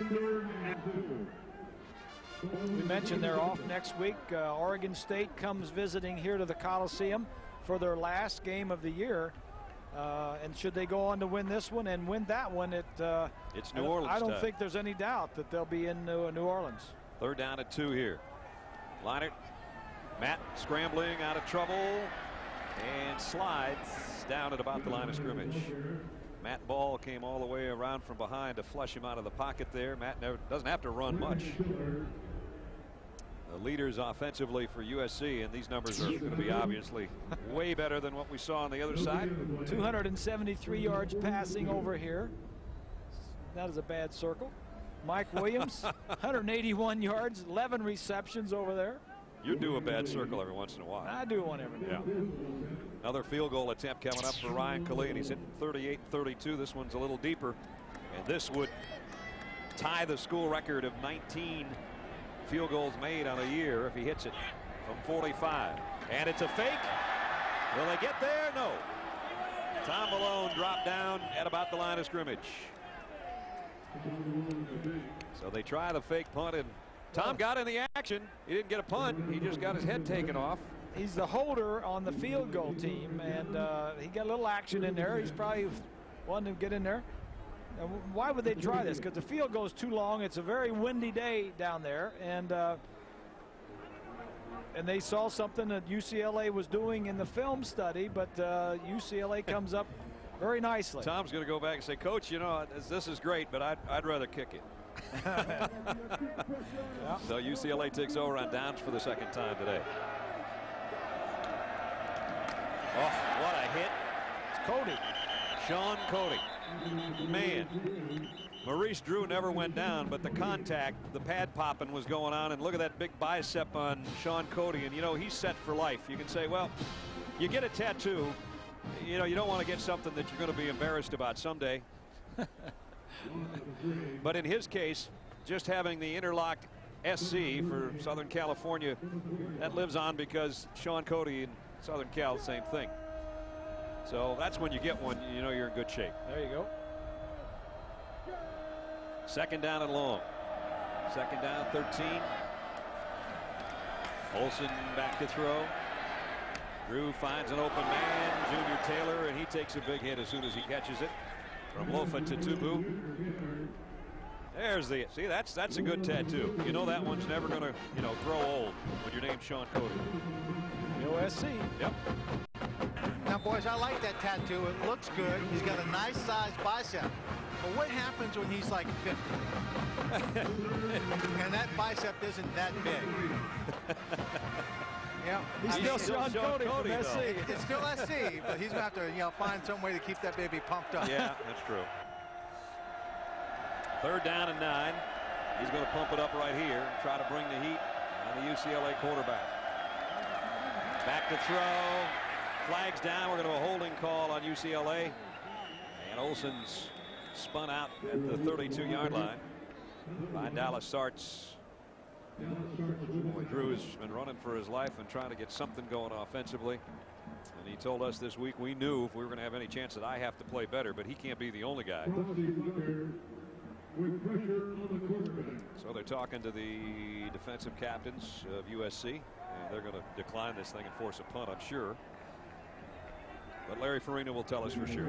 Holding offense. Penalties decline. 4th down. So they'll kick. Pete Carroll in the NFL for a long time, head coach of the New England Patriots and New York Jets, long-time defensive coordinator, started things off. He and Monty Kiffin, Monty who's the defensive coordinator of the Tampa Bay Buccaneers, they go back through the college ranks at NC State and Arkansas, and then with the Minnesota Vikings. And they both use the same philosophy. They talk about 3 times a week. They got good defenses. Here's a fake punt, and this one's going to be good for a 1st down. All the way out near midfield is Chiller. the linebacker. So that one works. Why not? Last game of the year, you're down 33-2. You're backed up in your own territory. This is one they don't expect to happen. You got to love that, because that's their first down since we were a minute into the second quarter. And that one was wide open. Nice blocking out there in front, too, to give him some extra room. Looked like one of the interior linemen was downfield, though, before he threw the football. Oh, we don't want to ruin it for him. No, we don't want to do that. At midfield, 3 wideouts now for UCLA. And Olsen on first down, throws. Boy, tough catch. Did he catch it? Yeah, Craig Bragg held on to that thing. That's his first reception. Craig's a good one. One of the captains, coming off a career-high day last week in the loss to Oregon. He had 10 receptions. This one, he had to lay out for it and catch it twice. Yeah, he did. It's his 66th catch of the year. He came in with 149 catches in his career. He'll be back next year, redshirt junior. 14 touchdowns on it for his career. First Bruin ever to have 250-plus seasons and receptions. And again, they try the ground, and USC just won't give up anything there. Mike Patterson on the bottom, number 99, is the first man to make contact as Drew goes down at the line of scrimmage. And we're down to 8:45 remaining, 8:46 in the third quarter. 33-2 USC. Mike Williams has not played yet this quarter. Had a huge first half, as did his quarterback. Yeah, I just want to point out Kevin Brown right there, number 56. He's a true freshman in that offensive line, and this is one of the guys that Carl Durrell is going to be building this offense around. Look out from behind. There goes the ball again. Scooped up, and it's Mike Patterson. And Mike Patterson's heading to the barn. Touchdown, USC.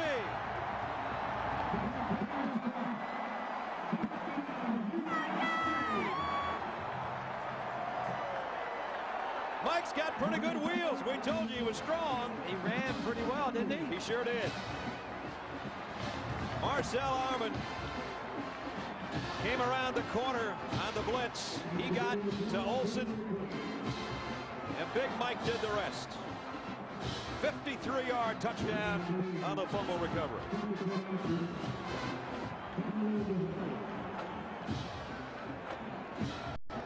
That's a happy defensive lineman. You don't get many shots at that.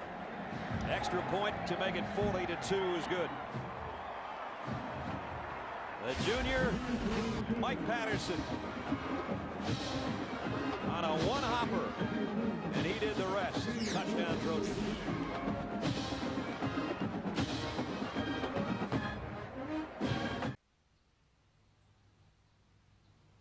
Ready, Boomer? 1, 2, 3!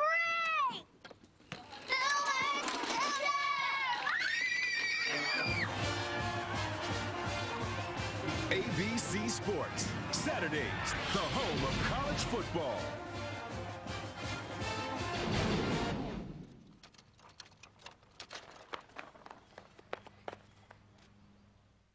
On Thanksgiving night, for the first time ever, number 1 Notre Dame, number 2 Michigan State, the epic battle one more time.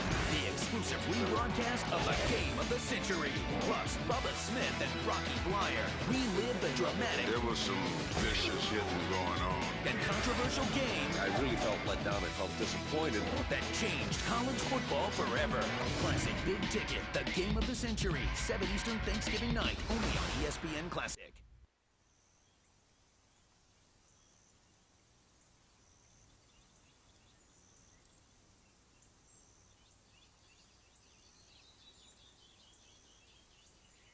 UCLA! Go Bruins! Woo!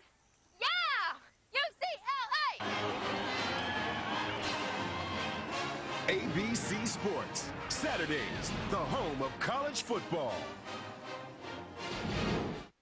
ABC puts on Sunday's best. The rookie falls for a senior officer. Are you hitting on me? And it could be his most dangerous move yet. Are you crazy? 10-8 officers on duty. Then Sidney Bristow's secret. Oh my God. You kept Sidney's secret from me. Is finally exposed. A new alias. And he said. She wanted to have sex. She said. He raped me. And the truth. Oh God, Jimmy. Will destroy one of them. How could we have missed this? An all-new practice starting at 8/7 Central. ABC puts on Sunday's best.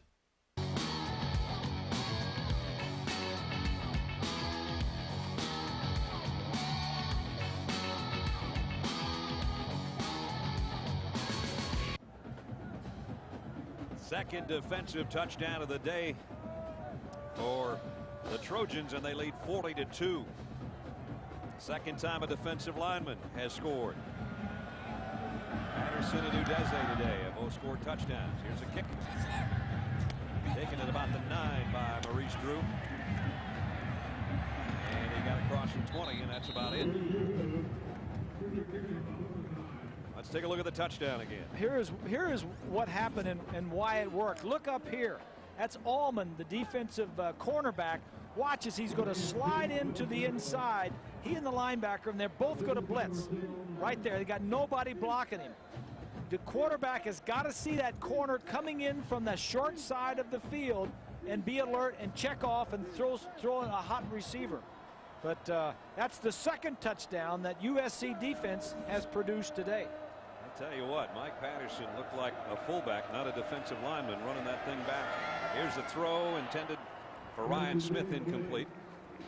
And let's check in, get an update from Times Square Stadium. Here's John. Oklahoma and Texas Tech, long day for B.J. Simmons. He's chased around out of the pocket, probably should have taken a sack, doesn't, throws it to the end zone, it's tipped. Derek Strait hauls it in, and then Derek Strait does some weaving and some bobbing and some work, and then shows the speed down the sidelines. Gets caught at the 3, but it sets up a touchdown. Oklahoma up 42-10. All right, John, here it's 40-2. So number one's taking care of business in Lubbock. The team that appears to be well on their way to being number 2 by Monday is taking care of business here in Los Angeles. And the ADT National Championship trophies on display, and Swanee knows full well all those national championships that they've got over there. Swanee, they don't have one of those. Well, that's right. USC over the years has won several national championships. They're celebrating the 25th anniversary of their national championship in 1978. I was on the team in 1972. There are all kinds of trophies that represent number 1 in the nation, but we just don't have any crystal. And I say we at Southern California don't have any crystal. Be careful saying that we down there now. You got to add crystal to the family heirlooms, that's for sure. Third down and 6. Here's the throw in and out of the hands of Harris. Hit him right in the chest, and then he got hit by Tatupu. And the team photo of the national championship that Lynn was on there is old number 22 from 72. One of the greatest teams of all time, 12-0. And maybe only team that would be better, the Miami Dolphins, were 17-0. Last week, you don't celebrate. Too much is made out of that. Had a good weekend. Kansas City went down. I knew as soon as we had Dawson in the booth with us last week that the Bengals were going to beat the Chiefs. Here's Carlson with the fair catch taken back at the 26-yard line. 47-yard kick, no return. We'll return in a moment. You look in from the Goodyear blimp with 7:10 left, third quarter. All USC right now. It's fun to let the big dog eat. I like that crowd behind me saying, grip it and rip it? Heck yeah. Crush it whenever I get the chance. I think it's a great way to start a hole. With the bang. I don't think it'd be nearly as much fun if you're putting first. See Charles Howell III and the PGA Tour's best this season on ABC. They're saying running back by committee is bad for football. I was just saying I see the relevance of committees, just not for running backs. Dan Patrick just used the word unitard in his column. I was just saying unitard is one of the most underutilized words in the English language. Wait, if I was thinking that, and they were thinking that.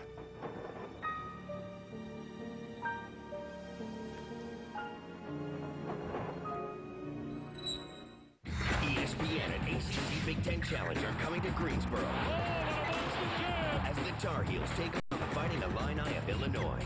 Be there to witness the action live and in person as the best of the ACC and the Big Ten shoot it out at the Greensboro Coliseum. Can you believe it? North Carolina versus Illinois, December 2nd at 9 p.m. Eastern. Tickets available Monday, October 6th at the Greensboro Coliseum box office. Online at tickets.com. Select Lowe's food stores or charge by phone at 888-397-3100. Presented by 989 Sports. Beautiful beautiful day in Southern California. USC leading UCLA. Not so pretty for the Bruins right now. 40-2. The Trojans out in front. And they've got it back at their own 27-yard line. Wendell White is the tailback. And he'll get the call.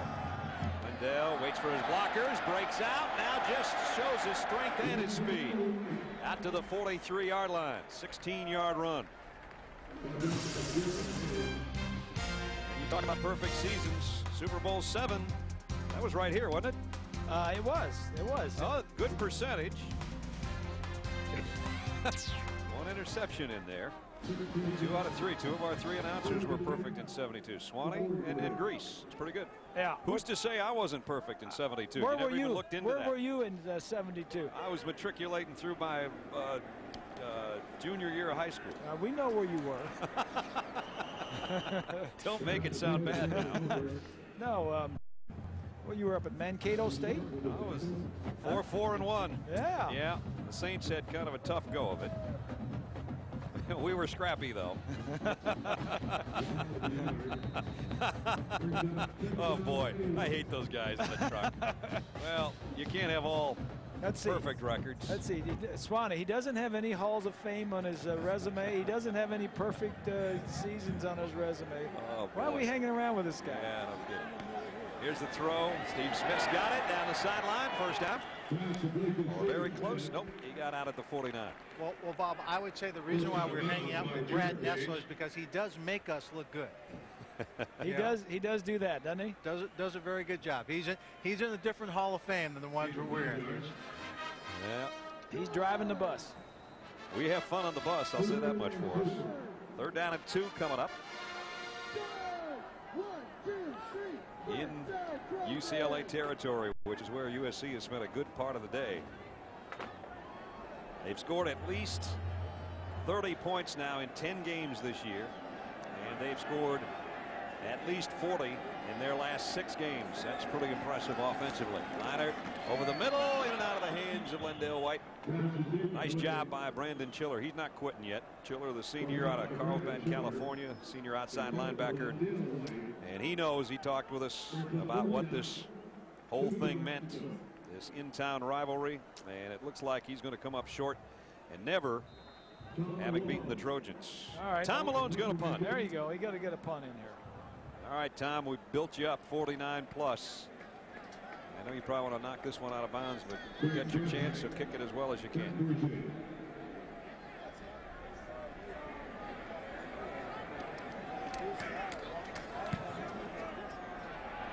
Hanging it up, trying to drop it inside the 10. At the 6, it's fielded by Bragg. And he got out to about the 12-yard line. 5:54 remaining. 3rd quarter, and the Trojans have things in command, 40-2. Those games where we see Oklahoma's defense all over the place, just dominate. They're quick. They're quick. So much speed. Check this out.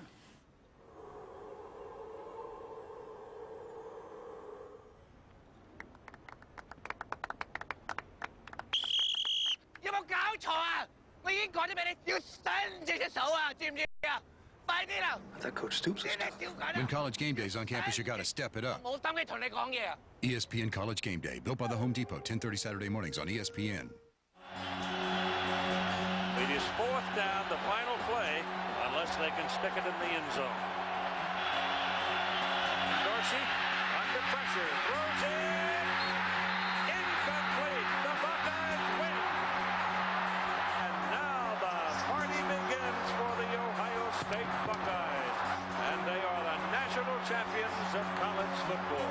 The Bowl Championship Series on ABC Sports, Championship Television.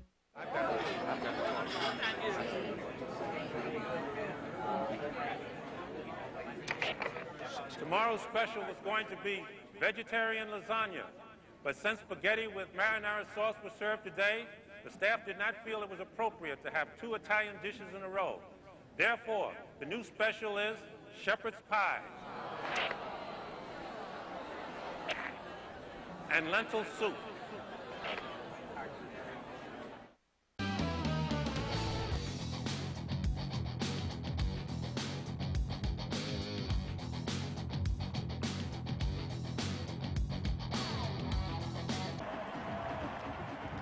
trying to make a rush to a national championship game, you don't want to see one of your starters laid up like that. That's John Drake, the big junior out of Long Beach, who got hurt early in the ball game, and the right ankle in a boot. Well, the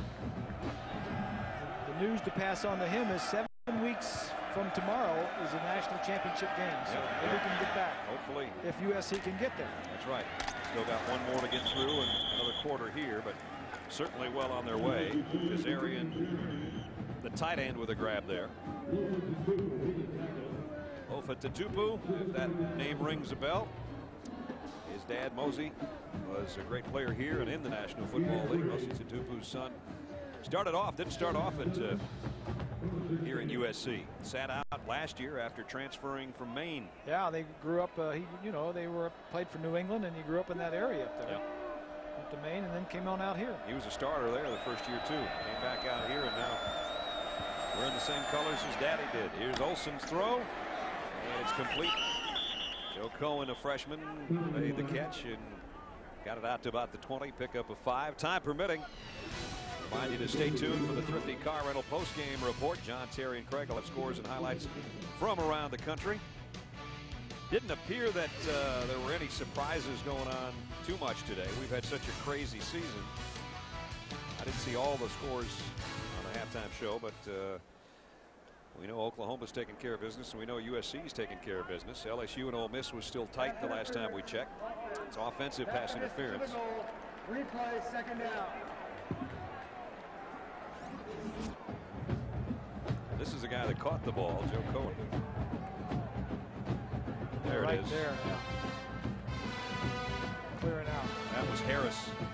And being an offensive guy, that receiver may not have done that. The linebacker may have jumped in front of him and tried to cover it. Yeah. But he got called for it. We used to run that play all the time in Pittsburgh. We used to call it the pick play. Everybody calls it a pick play, but you got to be a little more dramatic when you run it. You got to throw a hand up like you're going for a pass, not blocking the guy. You got to pick your spots a little bit is what you got to do. Picking Olson to throw. Out complete to about the 13, maybe the 14-yard line. Kazarian again, the tight end. Kazarian's a big target too. 6'6", 250 for Blaine. Out of Woodland Hills, California. Got some big tight ends in this game. 1'6" and 1'6'8". Melvin Simmons, good to see him out there. Melvin just trotted off, one of the captains. And he'd been banged up. Didn't start the ball game today. Didn't play last week. Had a bruised leg that was giving him a lot of trouble. Didn't practice a lot this week. Just getting his feet wet again, though. Olson wide open over the middle is Craig Bragg. And Bragg has got a first down. Bragg out across the 25 to about the 26. But as you mentioned, Brad, USC has the week off next week, so they can get some of these guys healthy and get them back for Oregon State. And if they take care of business there, they'll be in the national championship game. I don't think there's any doubt about that. That's for sure. West Virginia over Syracuse today. How about that West Virginia team of Coach Rodriguez? Boy, they're just a couple wins away from being really good. Had Miami in their hip pocket, let them off the hook. Yes. At the 26, first down, flags are down. There's some movement at the line. And so the whistle stop play with 3:44 remaining in the third quarter.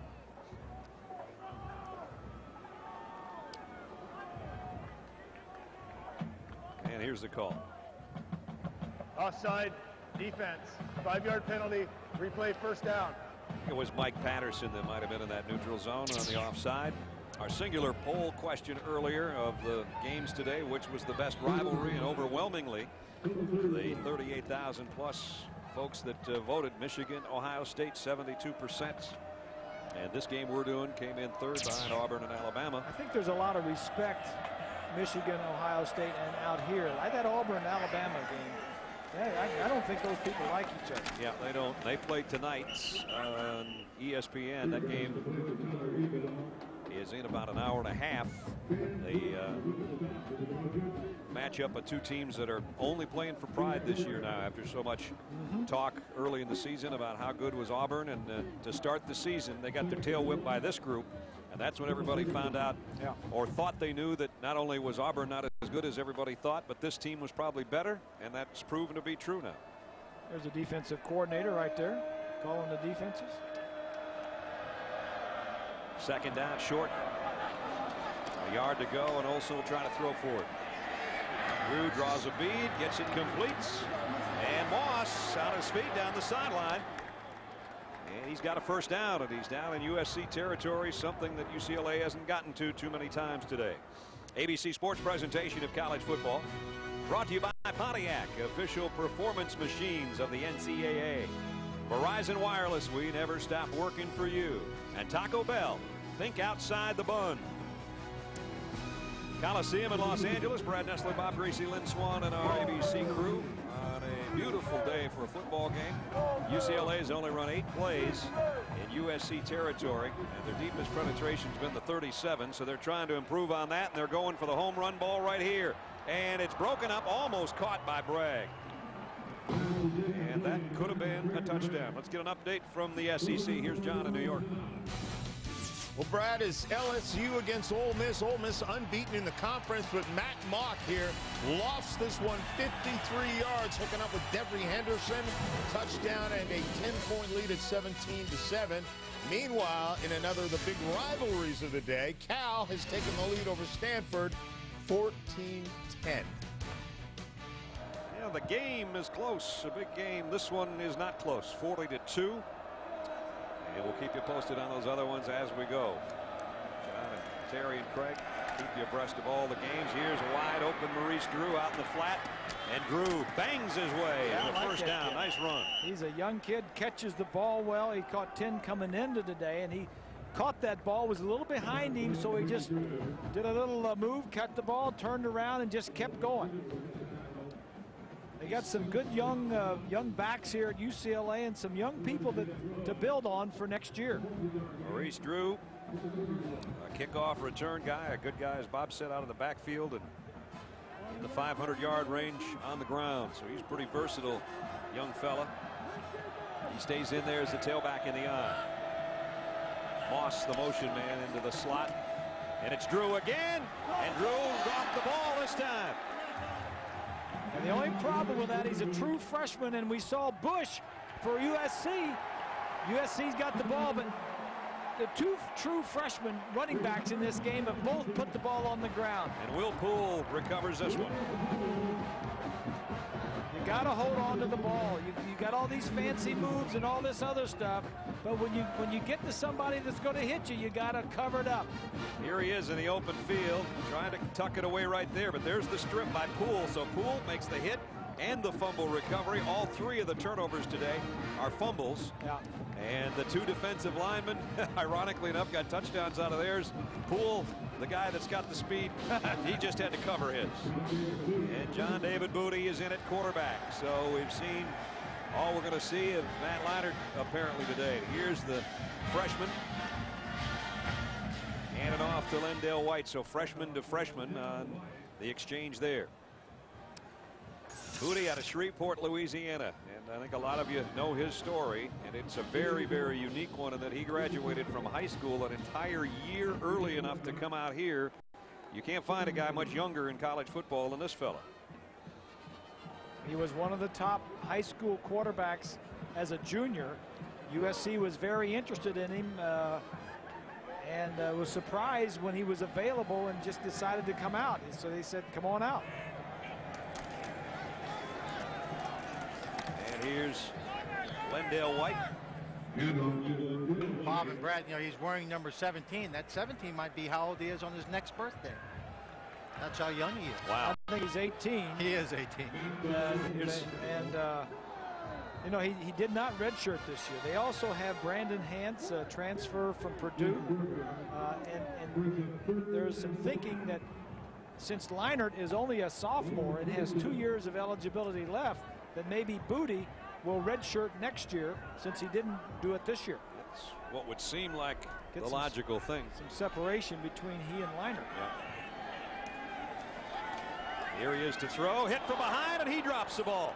And it's covered by UCLA. They're still scrambling for it.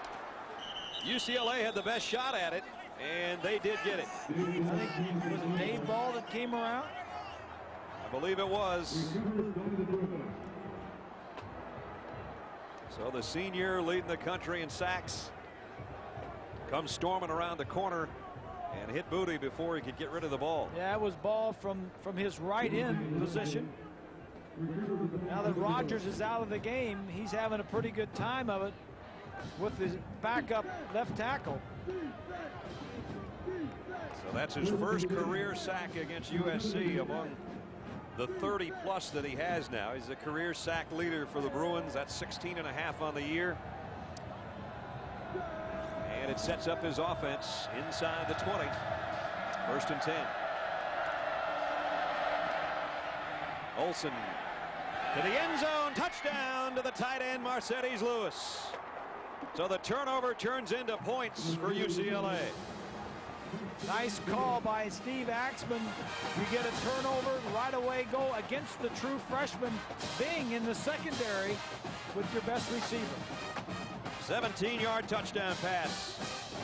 And finally into the end zone go the Bruins. Justin Medlock will come in for the point after. Try to make it 40-9. And he does. So good things happen when you force turnovers. It only took UCLA one play to get going. So here he is, right over here. He's just going to run a little route down the middle of the field.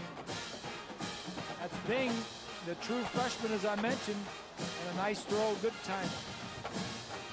Mercedes, another one of those big tight ends. He's 6'6" too, so that's a target for Olsen to draw a bead on. And there you see Mercedes in the end zone.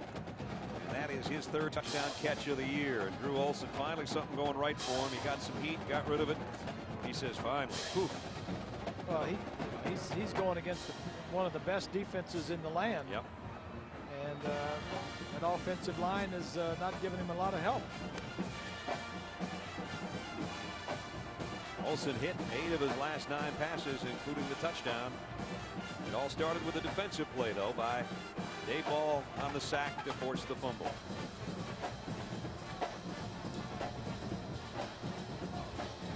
Pac-10 today. Cal leading Stanford, as John told us a couple of minutes ago.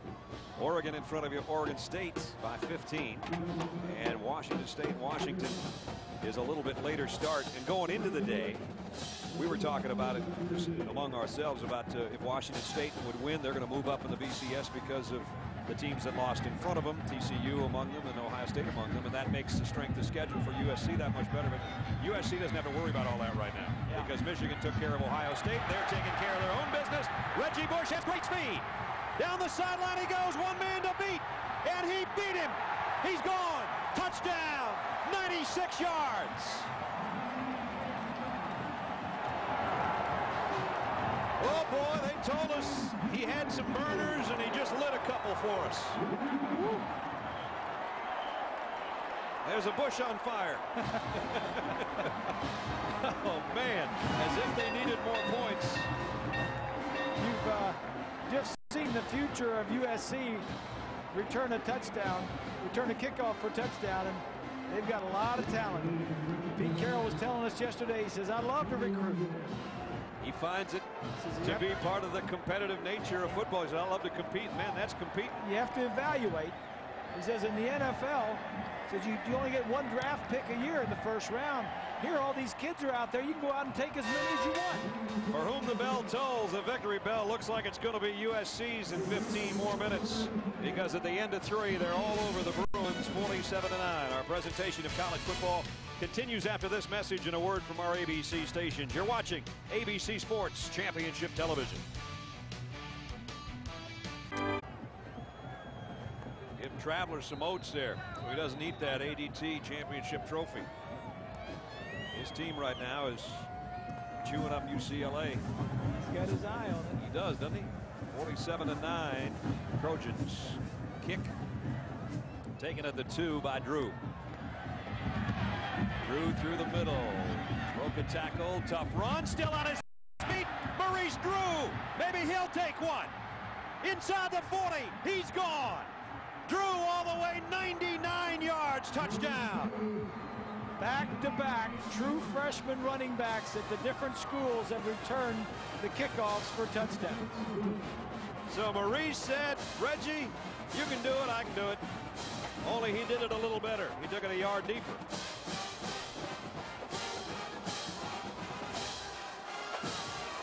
Boy, did he show some nice speed. Not only that, but look at the arms on this kid. If he didn't have those arms and the build that he has, he would have never made it past the 22-yard line, where he took a big-time pop. 5'8", 200 pounds, 99 yards. So, looks like UCLA is going to go for 2. They've hit connected, I should say, on 1 of 2 this year in that capacity.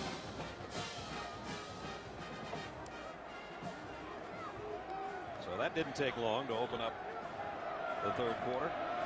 2-point conversion. Olsen throws, and he has it swallowed up, and it's intercepted. This might go 2 points the other way. Down the sideline. Trojans have got it.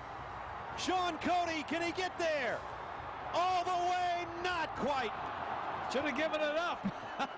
Holy moly. Cody, the big defensive lineman, 285 pounds, should have given it to one of the smaller guys. Sean says, just let me die here for a minute. Yeah. Oh, man. There you go. He's still got enough energy to celebrate a little bit. He was close. That SC tattoo almost stood for score right there. Sartz, I think, is the guy that almost swallowed that ball as Olsen just kind of short-armed it. He tried to aim one in there. There's Cody right there at 84. There's Sartz. You got to reflect the deflection. Sartz knocks it down. Cody picks it up. And there's about 6 guys in red that are faster than he is. They're way out in front of him. Yeah, they're all saying, come on, come on. It was Lewis, the tight end, who didn't give up on it. Mercedes caught him inside the 5 right in front of our camera. Took our camera away with it almost.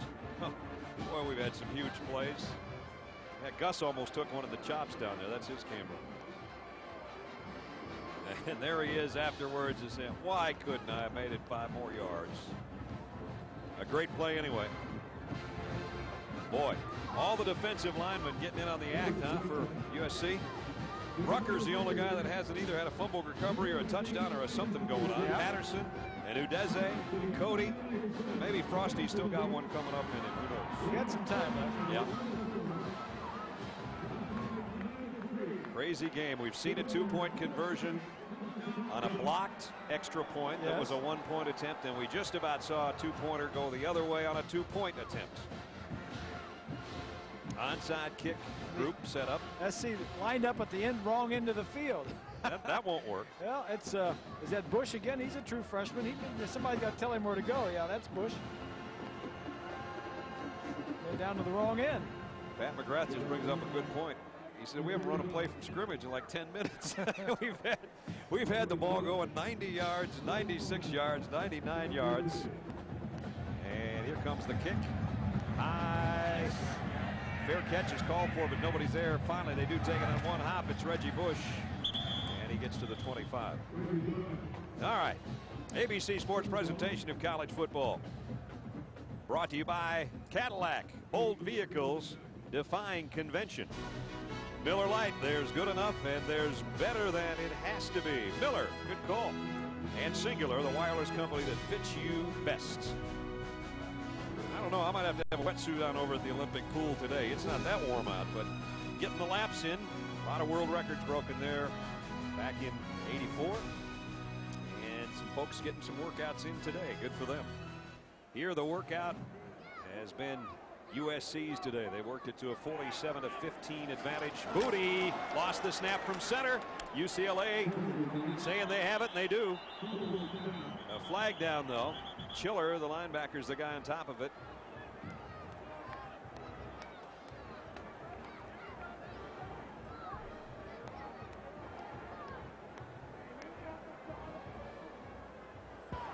Offside, defense, 5-yard penalty, still first down. Well, that saves a turnover. Carl, there'll be better days. Well, the first thing he's got to get rid of is all these little nitpicking offsides penalties, because earlier in the game they had a turnover, but a penalty didn't allow it to happen. And here again they had a turnover, but again a penalty on their defense doesn't allow the turnover. Even with what will be a 6th loss for Carl today, to have a 500 record at 6-6. Touch on that in a moment. Booty, play action, bootleg, and throws complete. Steve Smith, freshman to freshman there. Let's find out more on Ole Miss and LSU. Here's John in New York. When your last name is Manning, you can count on just about everything. And Eli this time just puts a little air under the ball. 10 yards to Brandon Jacobs. And it's 17-14. Ole Miss has the ball back again. Yeah, I knew that one wasn't over yet. Eli's done a lot of coming back in the 4th quarters to win games for Mississippi. You're not kidding. Breaking all of Daddy's records along the way. The one that he wants is to get to Atlanta in the SEC championship game. They got to get through LSU to get there. Lendale White, left side, cuts to the corner and gets cut down. Nice open field tackle by Keith Short. Here's the top 5 BCS standings right here. USC was 0.19 behind, but that's not going to matter. USC is going to move up. LSU is trying to win at Mississippi, so Ohio State will drop down. USC will move up to number 2. Georgia will move up a little bit farther in the top 10 as well. They beat Kentucky today. 13:50 left here, 2nd down and 9. Out of the reserve players in for the Trojans. Here's a quick toss, and it's almost picked off. Dave Ball got a hand on it, tipped it away.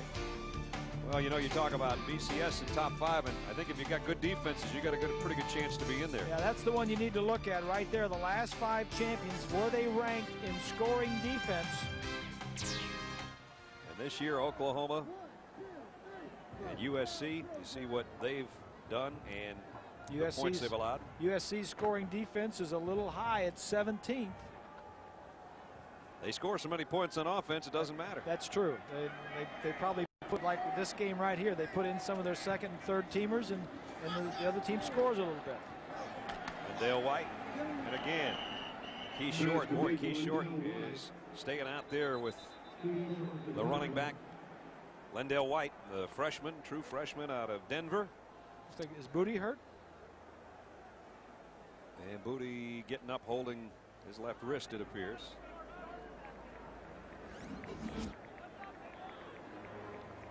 See if he got it on somebody's helmet. Oh, he got more than a helmet. He got his whole body leveled by Dave Ball. Yeah. And that's where you say, I wish I was back in high school another year. That's where he would have been playing this year. Yeah. Well, we got Malone with another kick. Maybe this 4th quarter he'll get some kicks in. I don't think he's going to get enough. Tom Malone to punt. This one he can air out a little bit if he wants to. That's a tail dragger. Yeah, he didn't get what he wanted on that one. That'll hurt the average. And where they're going to walk it out to, way out near the 33-yard line. 13:20 remaining. Some hard knocks between UCLA and USC. And that's why they call Lands Road, Lands Road. Which reminds me of a story that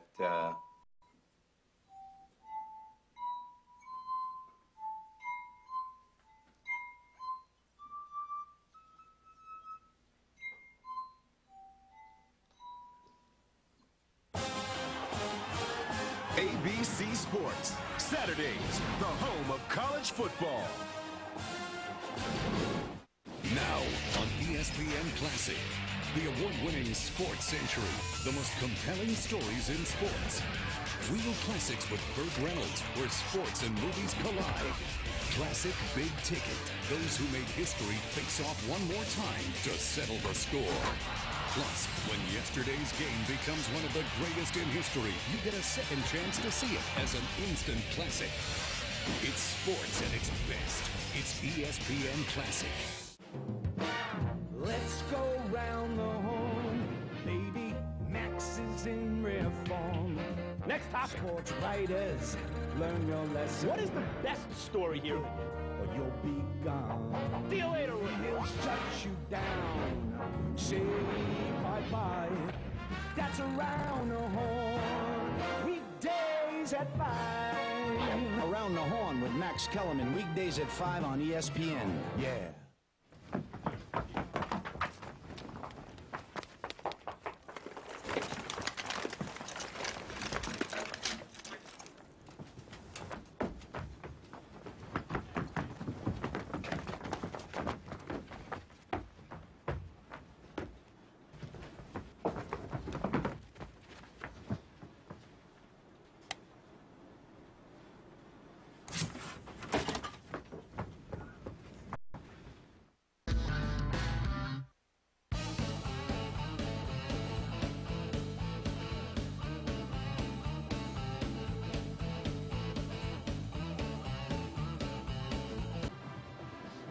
Dave Ball and Matt Ball, identical twins.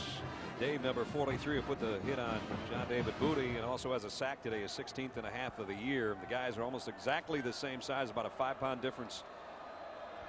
As Drew Olson drops back to throw and throwing long and incomplete.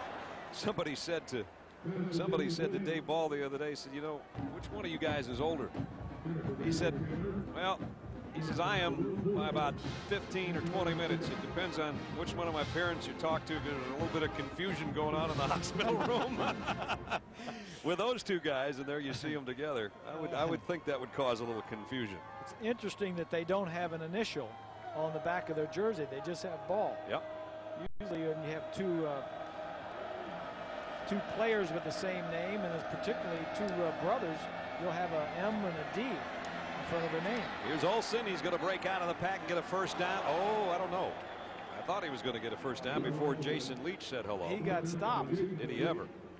He still might have it, though. Spot looked pretty good, and it is first down. Leach, the free safety, is the leading tackler on that Trojan defense.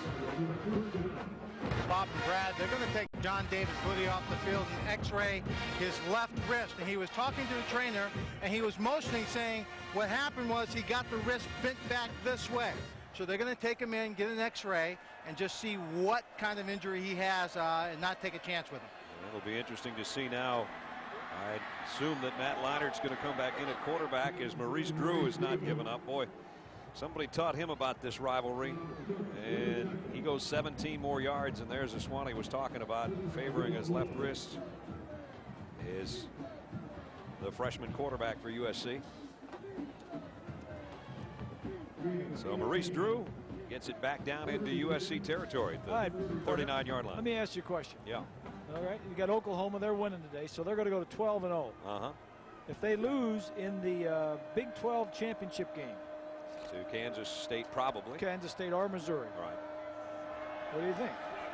Should they be in the game or not? Yeah, I think they still should be there.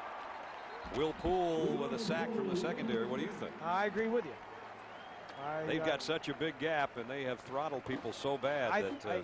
You know, we've seen Oklahoma. Now we have seen USC. We have seen Ohio State. We have seen, you know, Miami and some of the Eastern teams. We've seen Michigan, all the teams. Michigan and all those. A lot of one-loss teams. Swanee, do you agree on all this? Absolutely. I think when you look back, especially when we had Nebraska going to the national championship game in Pasadena against Miami, and they didn't even win the Big 12 championship. You look at the talent Oklahoma has, the level of consistency, and if you had one more point for a loss, they'd still be ranked #1.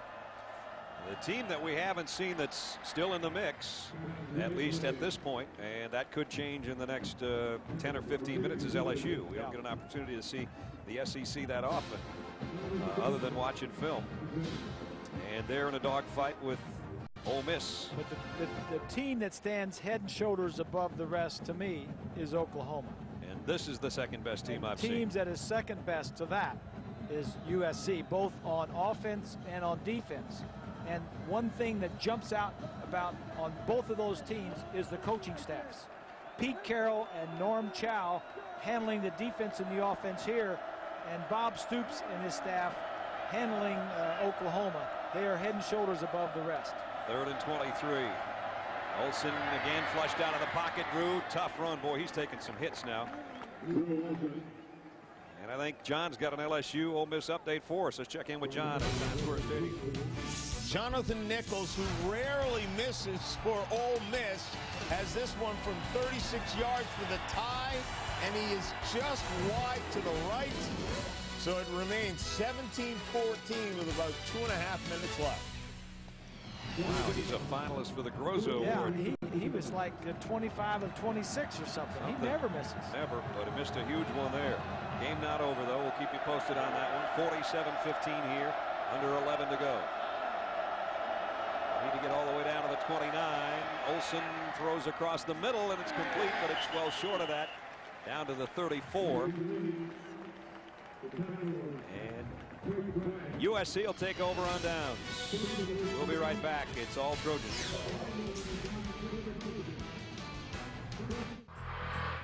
They say I look at the ball the way a linebacker looks for a sack. The way a batter looks at a pitch. Wow, they said. You hit that thing just like a puck, Jerry. But I'm from Wisconsin, and I used to play hockey.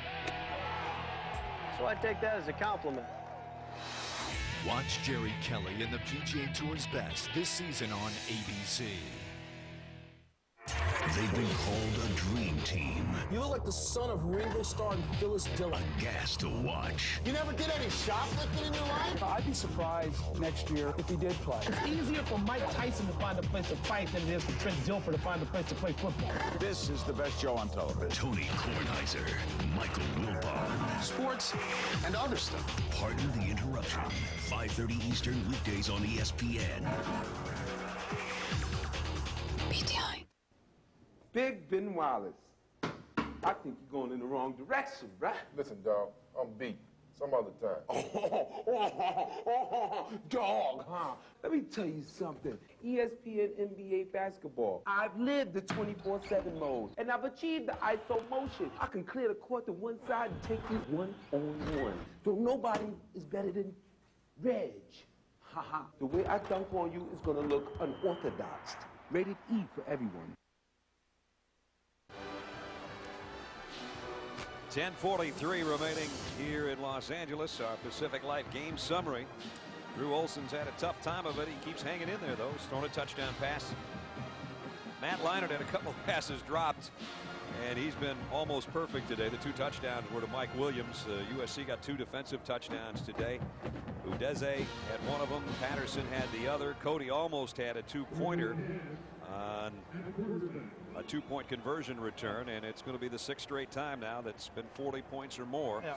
Third quarterback's in, Brandon Hance. As Swanee said, John David Booty goes in for x-rays, and so the ex-Purdue quarterback comes out throwing and hits his tight end Gunther on his first pass attempts. If you just joined us and if you didn't recognize those defensive names, those defensive scores, those aren't defensive backs that intercepted balls. Those are 2 defensive linemen that scored touchdowns. Matt Leinart today so smooth and made such great decisions. I said to him, you know, you look like the guy from The Bachelor. He said, oh, jeez. I said, you've gotten that before. And he said, yeah, I have. Did you know that The Bachelor was a walk-on at Michigan State? I didn't, and he was a walk-on quarterback, wasn't he? Yeah. So it must run in the quarterback family. No, Matt, by the way, is a bachelor. He's a kicker, right? He's more of a kicker than a quarterback. We didn't need to go into that story. He was a pretty boy. He was more of a kicker than a quarterback. And Matt, we said to him, did you ever think in a million years that 6 months ago you'd be in this position? He said, no way. Back in spring ball, he's just frightened for the quarterbacking job to take over for a Heisman Trophy winner. And he's now gone 197 passes, way over the school record for passes without an interception. And he just was remarkable again today. Good for him. Big season for him. Hance changing things up. Reggie Bush, the single setback. Hance zips one in and out of the hands of the intended receiver, Steve Smith. And Hance had some zip on that one. One of the reasons the success that Leinart had is Norm Chow right here. We've been talking about him a little bit today. He's had some quarterbacks in the past, Jim McMahon, Steve Young, Ty Detmer at BYU. Phillip Rivers over at the NC State, he had as a freshman. Look at this. He's coached 2 Heisman Trophy winning quarterbacks. That's not by accident either. Yeah. And you know, it's just in a national championship. It was a part of it at BYU. It's definitely a good quarterback coach. We're going to have roughing the punter as Malone finally gets out there for a chance to punt, and he got wiped out on a fake field goal attempt earlier. Then he hit a punt, and this time he gets leveled by Wesley Walker. Foul, roughing the kicker. It's a roughing on the return. That's first down. That means the punt's not going to count. He needs punts. He needs punts. He doesn't need to get killed out there all day like he has been today. Here's another look from behind Tom. Remember, he got leveled on a fake field goal. Now here he is with Walker coming in and clobbering him. All he wants to do is kick the ball. Just get some punts. Yeah. That's not the way he wants to earn his letter. So USC keeps its drive alive now. You know, you're talking about Norm Chow, and we'd be remiss not to mention that Pete Carroll doesn't know if he's going to have him around for a long time. There's been talk about him at least talking to the folks at Arizona about their coaching vacancy. Now you hear conflicting reports. Some people say Mike Stoops, the co-defensive coordinator at Oklahoma, has already got that job wrapped up, and he apparently, from what we have learned, is going to have a second interview with the Arizona folks tomorrow after the Texas Tech game, which is not yet concluded. But Norm told us yesterday that he expects to talk to them and just kind of survey the situation. They want to talk to him. He wants to talk to them. Otherwise, he might just stay here as coordinator. You don't know. But you don't really get the feeling that he's, you know, he doesn't come out and say, hey, I love this place. This is where I'm going to be for the next 15 years. Right. It's he's great for any quarterback or any program, and certainly is very happy with Pete Carroll and USC, but you just don't know how long that's going to last. And there's his protege, Steve Sarkisian, who sent it in Brandon Hance. So he's got his old quarterback, or one of his old quarterbacks, signaled in the plays to a trio of young quarterbacks, a sophomore, a junior, and a true freshman. He's got a loaded stable to work with. That's hard to give up. You know, you got guys that are playing as well as their quarterbacks are right now. If you were a quarterback, you'd want to play for Norm Chow. Yeah, that's Phil Rivers, swears by him, and so do the guys that were at BYU. Well, while we have a quick break, a lot going on down in Ole Miss. Let's check in with John again. One last chance for Eli Manning. 4th and 10, drops back to pass, trips over his own player, and that's how it ends. They turn the ball over on down. There's still time on the clock, but 17-14, LSU with the ball. That would be terrible if that would be his last play in that stadium, wouldn't it? Sad way to end at home for Eli, huh? Yep. Hands back to throw to Gunther, his tight end, and he's rumbling down the middle. He's got a first down. 16-yard pickup.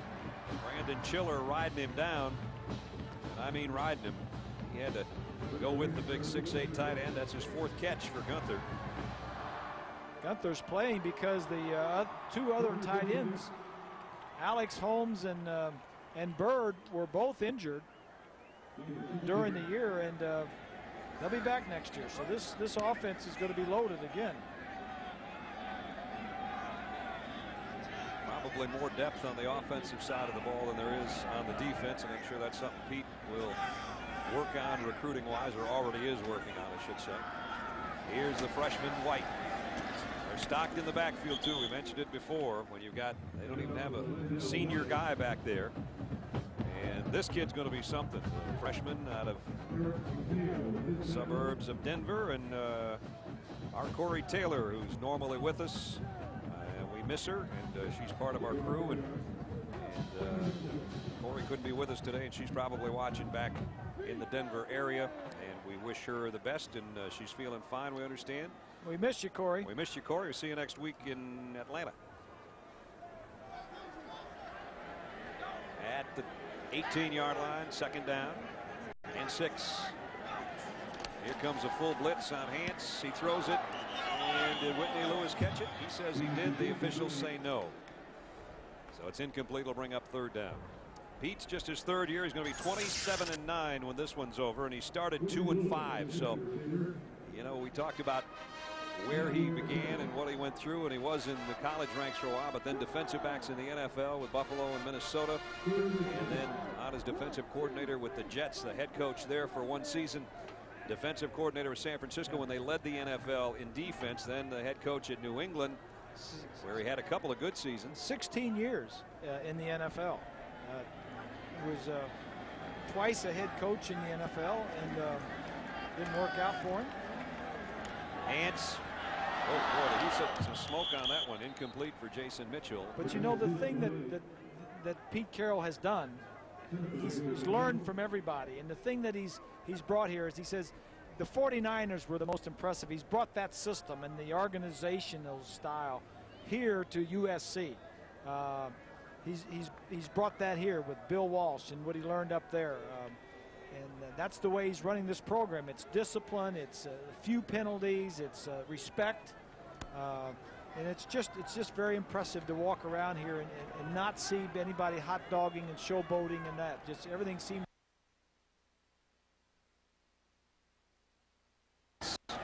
to the end zone.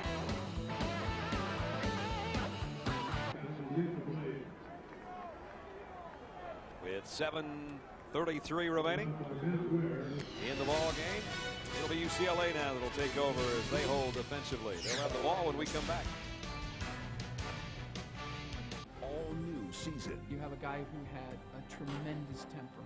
He was going to come after you. Of world premieres. Barry was a walking highlight. Why didn't you want to break that record? I don't know. Brand new shows. Only in America could a Don King happen. The award-winning. I got excited. Guess who? Because he told me not to. Sports Century, 8 p.m. weeknights, only on ESPN Classic.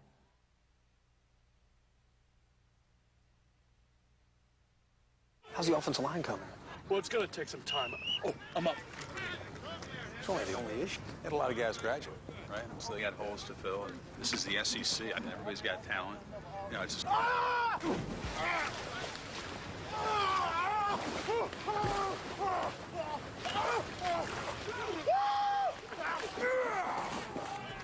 When College Game Day's on campus, you got to step it up. Anyway, I think the SEC. ESPN College Game Day, built by the Home Depot, 10:30 Saturday mornings on ESPN.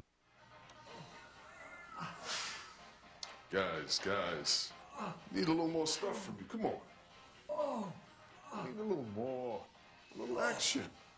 Guys. Touchdown Irish.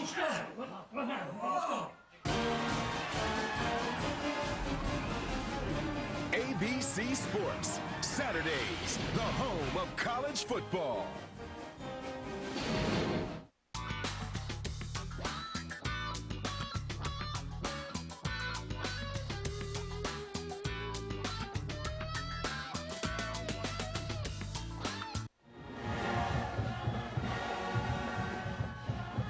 Touchdowns today. The offense for USC has 3. The defense, led by the 2 defensive linemen, have 1. And Reggie Bush has a 96-yard kickoff return. That's how you mix it up. Defense has 2. Defense has 2 defensive linemen, Patterson and Udeze. Olsen's gone the whole way, back to throw, and completes it over the middle. Ryan Smith to about the 30-yard line.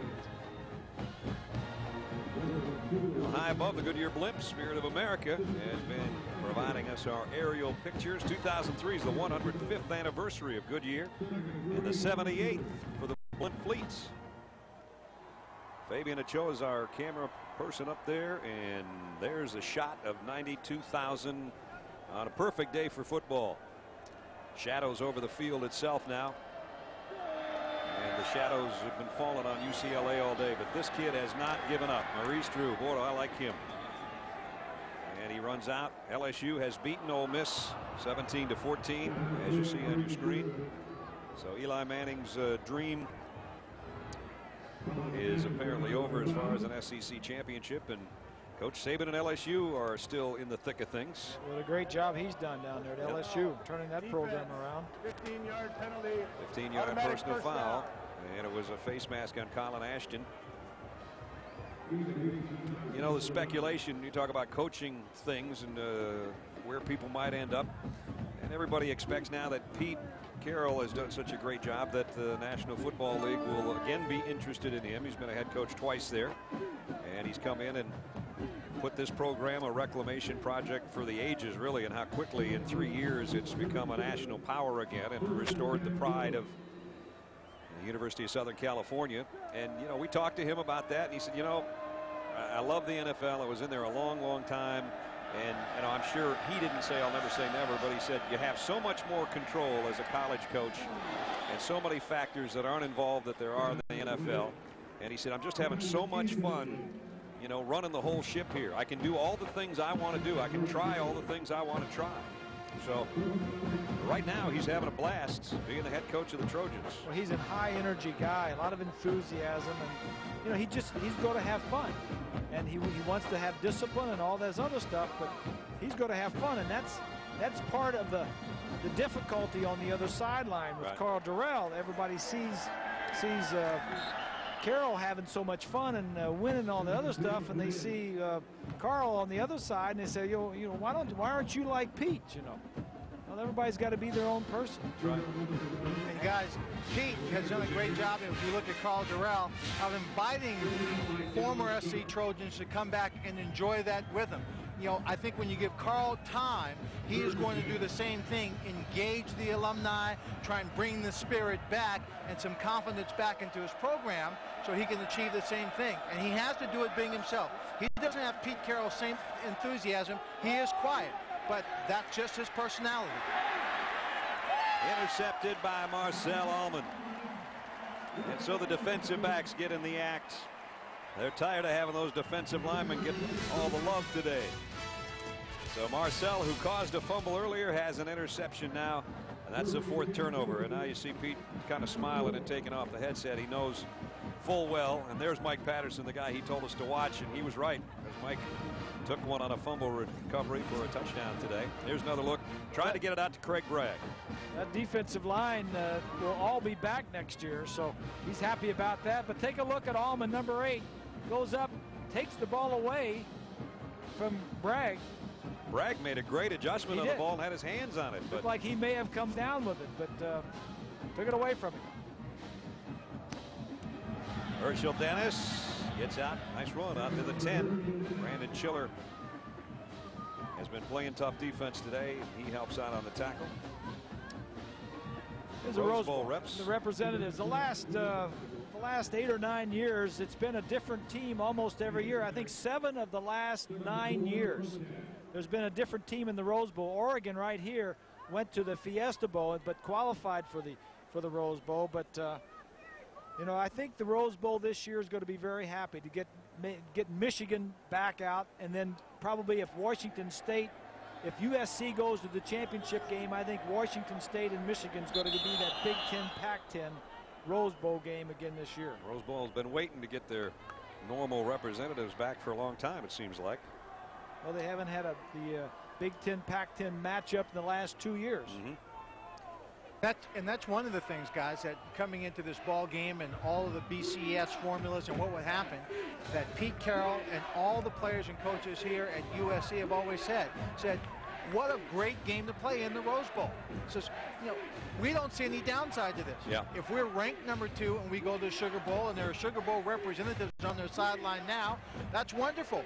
But if we don't get the number 2 ranking and we go to the Rose Bowl, hey, we have nothing to complain about. It's a great place to play football. That was a perfect approach to take, and then they, of course, knew by game time today that it was for even more, but that's what they were going to hang their hat on if it had gone the other way and Ohio State had beaten Michigan. Of course, that didn't happen today. Michigan, a big winner over the Buckeyes.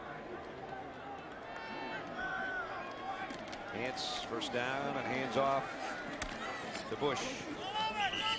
And Reggie goes for about 4. The only blemish on USC's record all season long was for the Bears of Cal.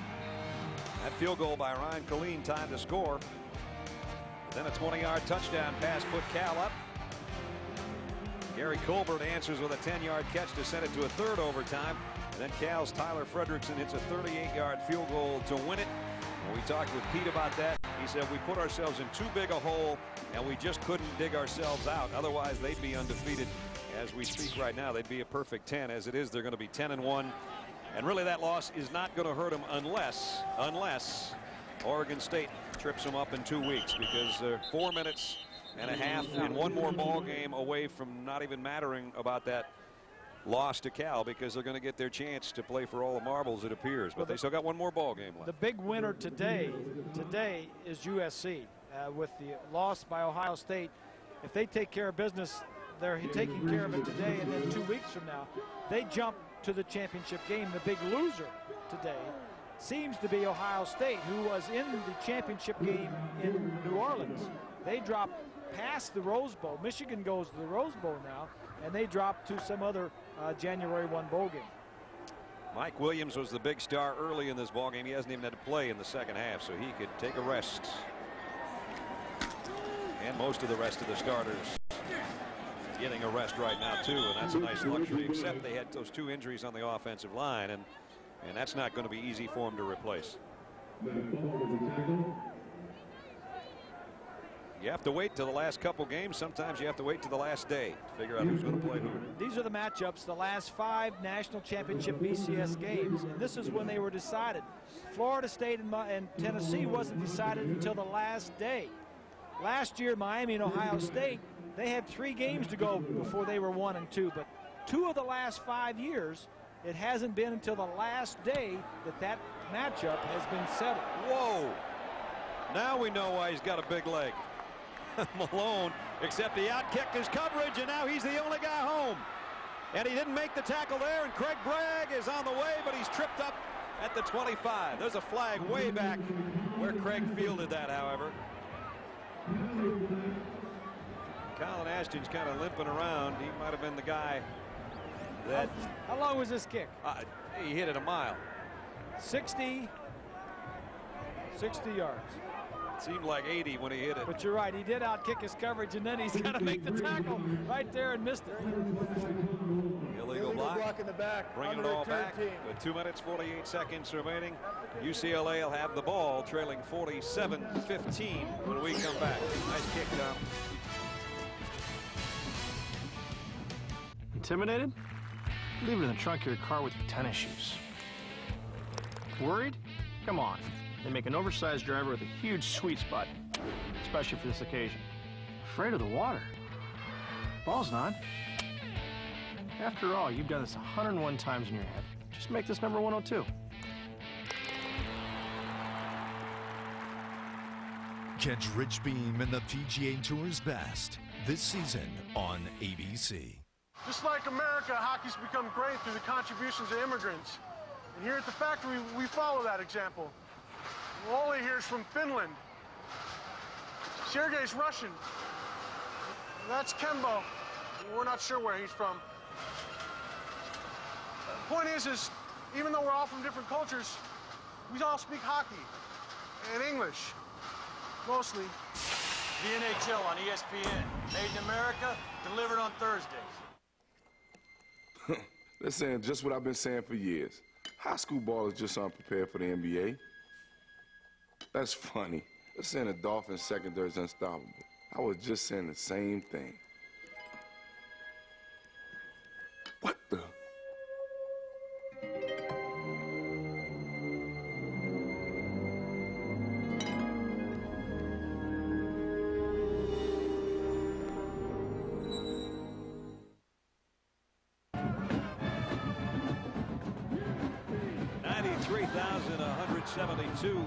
Saw it today. Not all of them are still here because they knew early that USC was on its way to its 10th win. And we've just got 2 minutes 48 seconds remaining as UCLA comes back out. This will be the first time in the history of this series that dates back to 1929 that the Trojans have won 5 straight in the series. Maurice Drew goes down after a short game. We didn't do Who's Hot today, did we, Bob? Oh, there you go. Well, I tell you, this is one of the most popular things we do in the truck coming up to this. And got all these teams. Michigan's hot. They're on a roll. UConn, they've won a lot of ball games. South Florida, USC, LSU, and my Cincinnati Bengals. Yep. for their upset win over the Chiefs last week. Olsen gets the bat swatted down by Emmanuel Wright. Who's not hot then? Well, we got a lot of teams that aren't hot. The BCS computers are not too hot. Yeah. And then, of course, the Kansas City Chiefs, you know, they had that one loss. We saved my Miami Dolphins record from 72. So Virginia's in there, but they did beat Georgia Tech today. They won today. Yeah. Nebraska, Virginia Tech.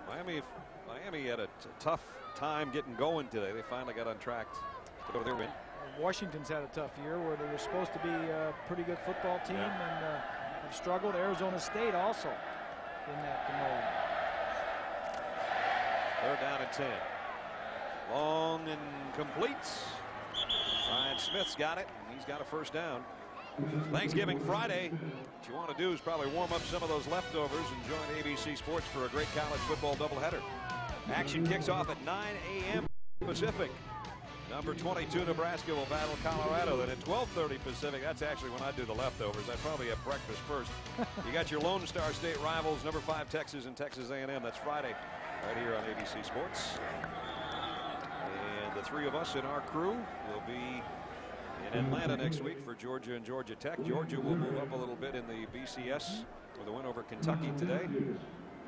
And try to make their bowl positioning better and try to get to the SEC championship game in Atlanta, which apparently looks like it's going to be LSU against either Georgia, Florida, or Tennessee. Olsen throws complete to his tight end, Lane Kazarian, and Kazarian's down about the 47, pick up the 12. We're down under a couple of minutes.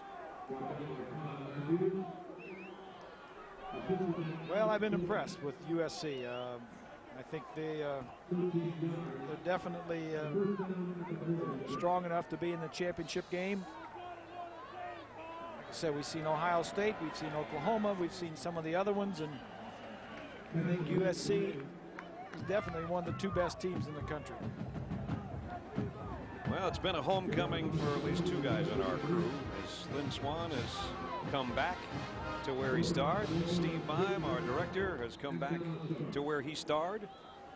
And so these guys got to come back to their alma mater. And at least they didn't wear, in fact, Swanee had a blue rental car this week, which I thought was a little bit strange. I thought he'd get a red one, but he had a kind of a UCLA blue looking car. It was a strange car. It was a strange car. I thought he was going to kill us in that thing a couple of times this week. Incomplete pass. Mercedes Lewis. I got the blue car so that I could, be incognito if I went over to UCLA. And being a professional, I didn't want people to think that because I graduated from USC, was a team captain, an All-American, couple of Rose Bowls, national championship, that I would be biased in any way. So I didn't wear any cardinal and gold. I dressed in blue. He's in every Hall of Fame in the world except the one right here. Brad, I don't get that. Were you a captain and an All-American? Yeah, I was a captain of my football team, but I wasn't an All-American. Okay. No. Incomplete pass. Guys, it's kind of interesting. And Bob, you and I talked about this a little bit by the trucks before the game started. Now, we're professionals. We're covering a game, and we're going to do a good job. But when you play for a program like a USC or Purdue or Michigan, and you play that rivalry game, I don't care who you are, and I don't care what your job is. It stays with you. This morning, there was a little knot in my stomach wondering whether or not Michigan would beat Ohio State. And no matter what you do, you can't get away from that feeling because so much of your life is in that program and in that school. Well, there's a truthful thing spoken by Lynn Swan. Long ball caught down inside the 5. Nice grab by Moss. Good throw. Perfect throw. So UCLA not done trying. 45-yard toss. I give Drew some credit now today. The sophomore out of Piedmont, California, has hung in there and has kept on throwing it. And Moss is a young guy. He's a freshman also. A lot of talented young people on this UCLA team. The sad part about it is the defensive line for UCLA. The Ball brothers, Leslie, fifth-year senior, Boschetti. The defensive line will leave here not having beaten USC. And there's a touchdown throw to Cohen. So Drew Olsen not quitting. 2 touchdown tosses, and he says, let's go for 2. It's not going to matter, but they're hanging right in there. And it's a career-high day for Drew Olsen. Before that throw, he had 264 yards, so you can add about, 4 more on the touchdown, I guess. He's got 266 through the air and 2 touchdowns on 39 throws, 21 completions. Good for him to hang in there and keep on fighting. Extra point by Medlock is up and good. So Drew Olson has been knocked down, knocked around, sacked. He's fumbled a couple of times that turned into touchdowns. But he hangs in there and he keeps on playing hard, and it pays off for him. So he's still got some matchups against USC coming down the road. Our Chevrolet players of the game today. Maurice Drew, the freshman, kickoff return for a touchdown. He, much like Drew Olson, drew every bit of energy they could to try to close the gap. Mike Williams had the unbelievable first half as he ended up with 181 yards on 11 catches and 2 touchdowns. In recognition of their efforts, Chevrolet will make a $1,000 contribution to each university's general scholarship fund. You know what I look forward to seeing, if it all works out, is Norm Chow and this USC offense against Stoops, against Bob Stoops and Oklahoma's defense. Yeah, that'd be a good one. That would be a good one. And it looks like it's headed that way. It's headed in that direction, but as we said, there's a couple more weekends of football left to play. And USC's got its good hands team up close, anticipating an onside kick with a minute remaining.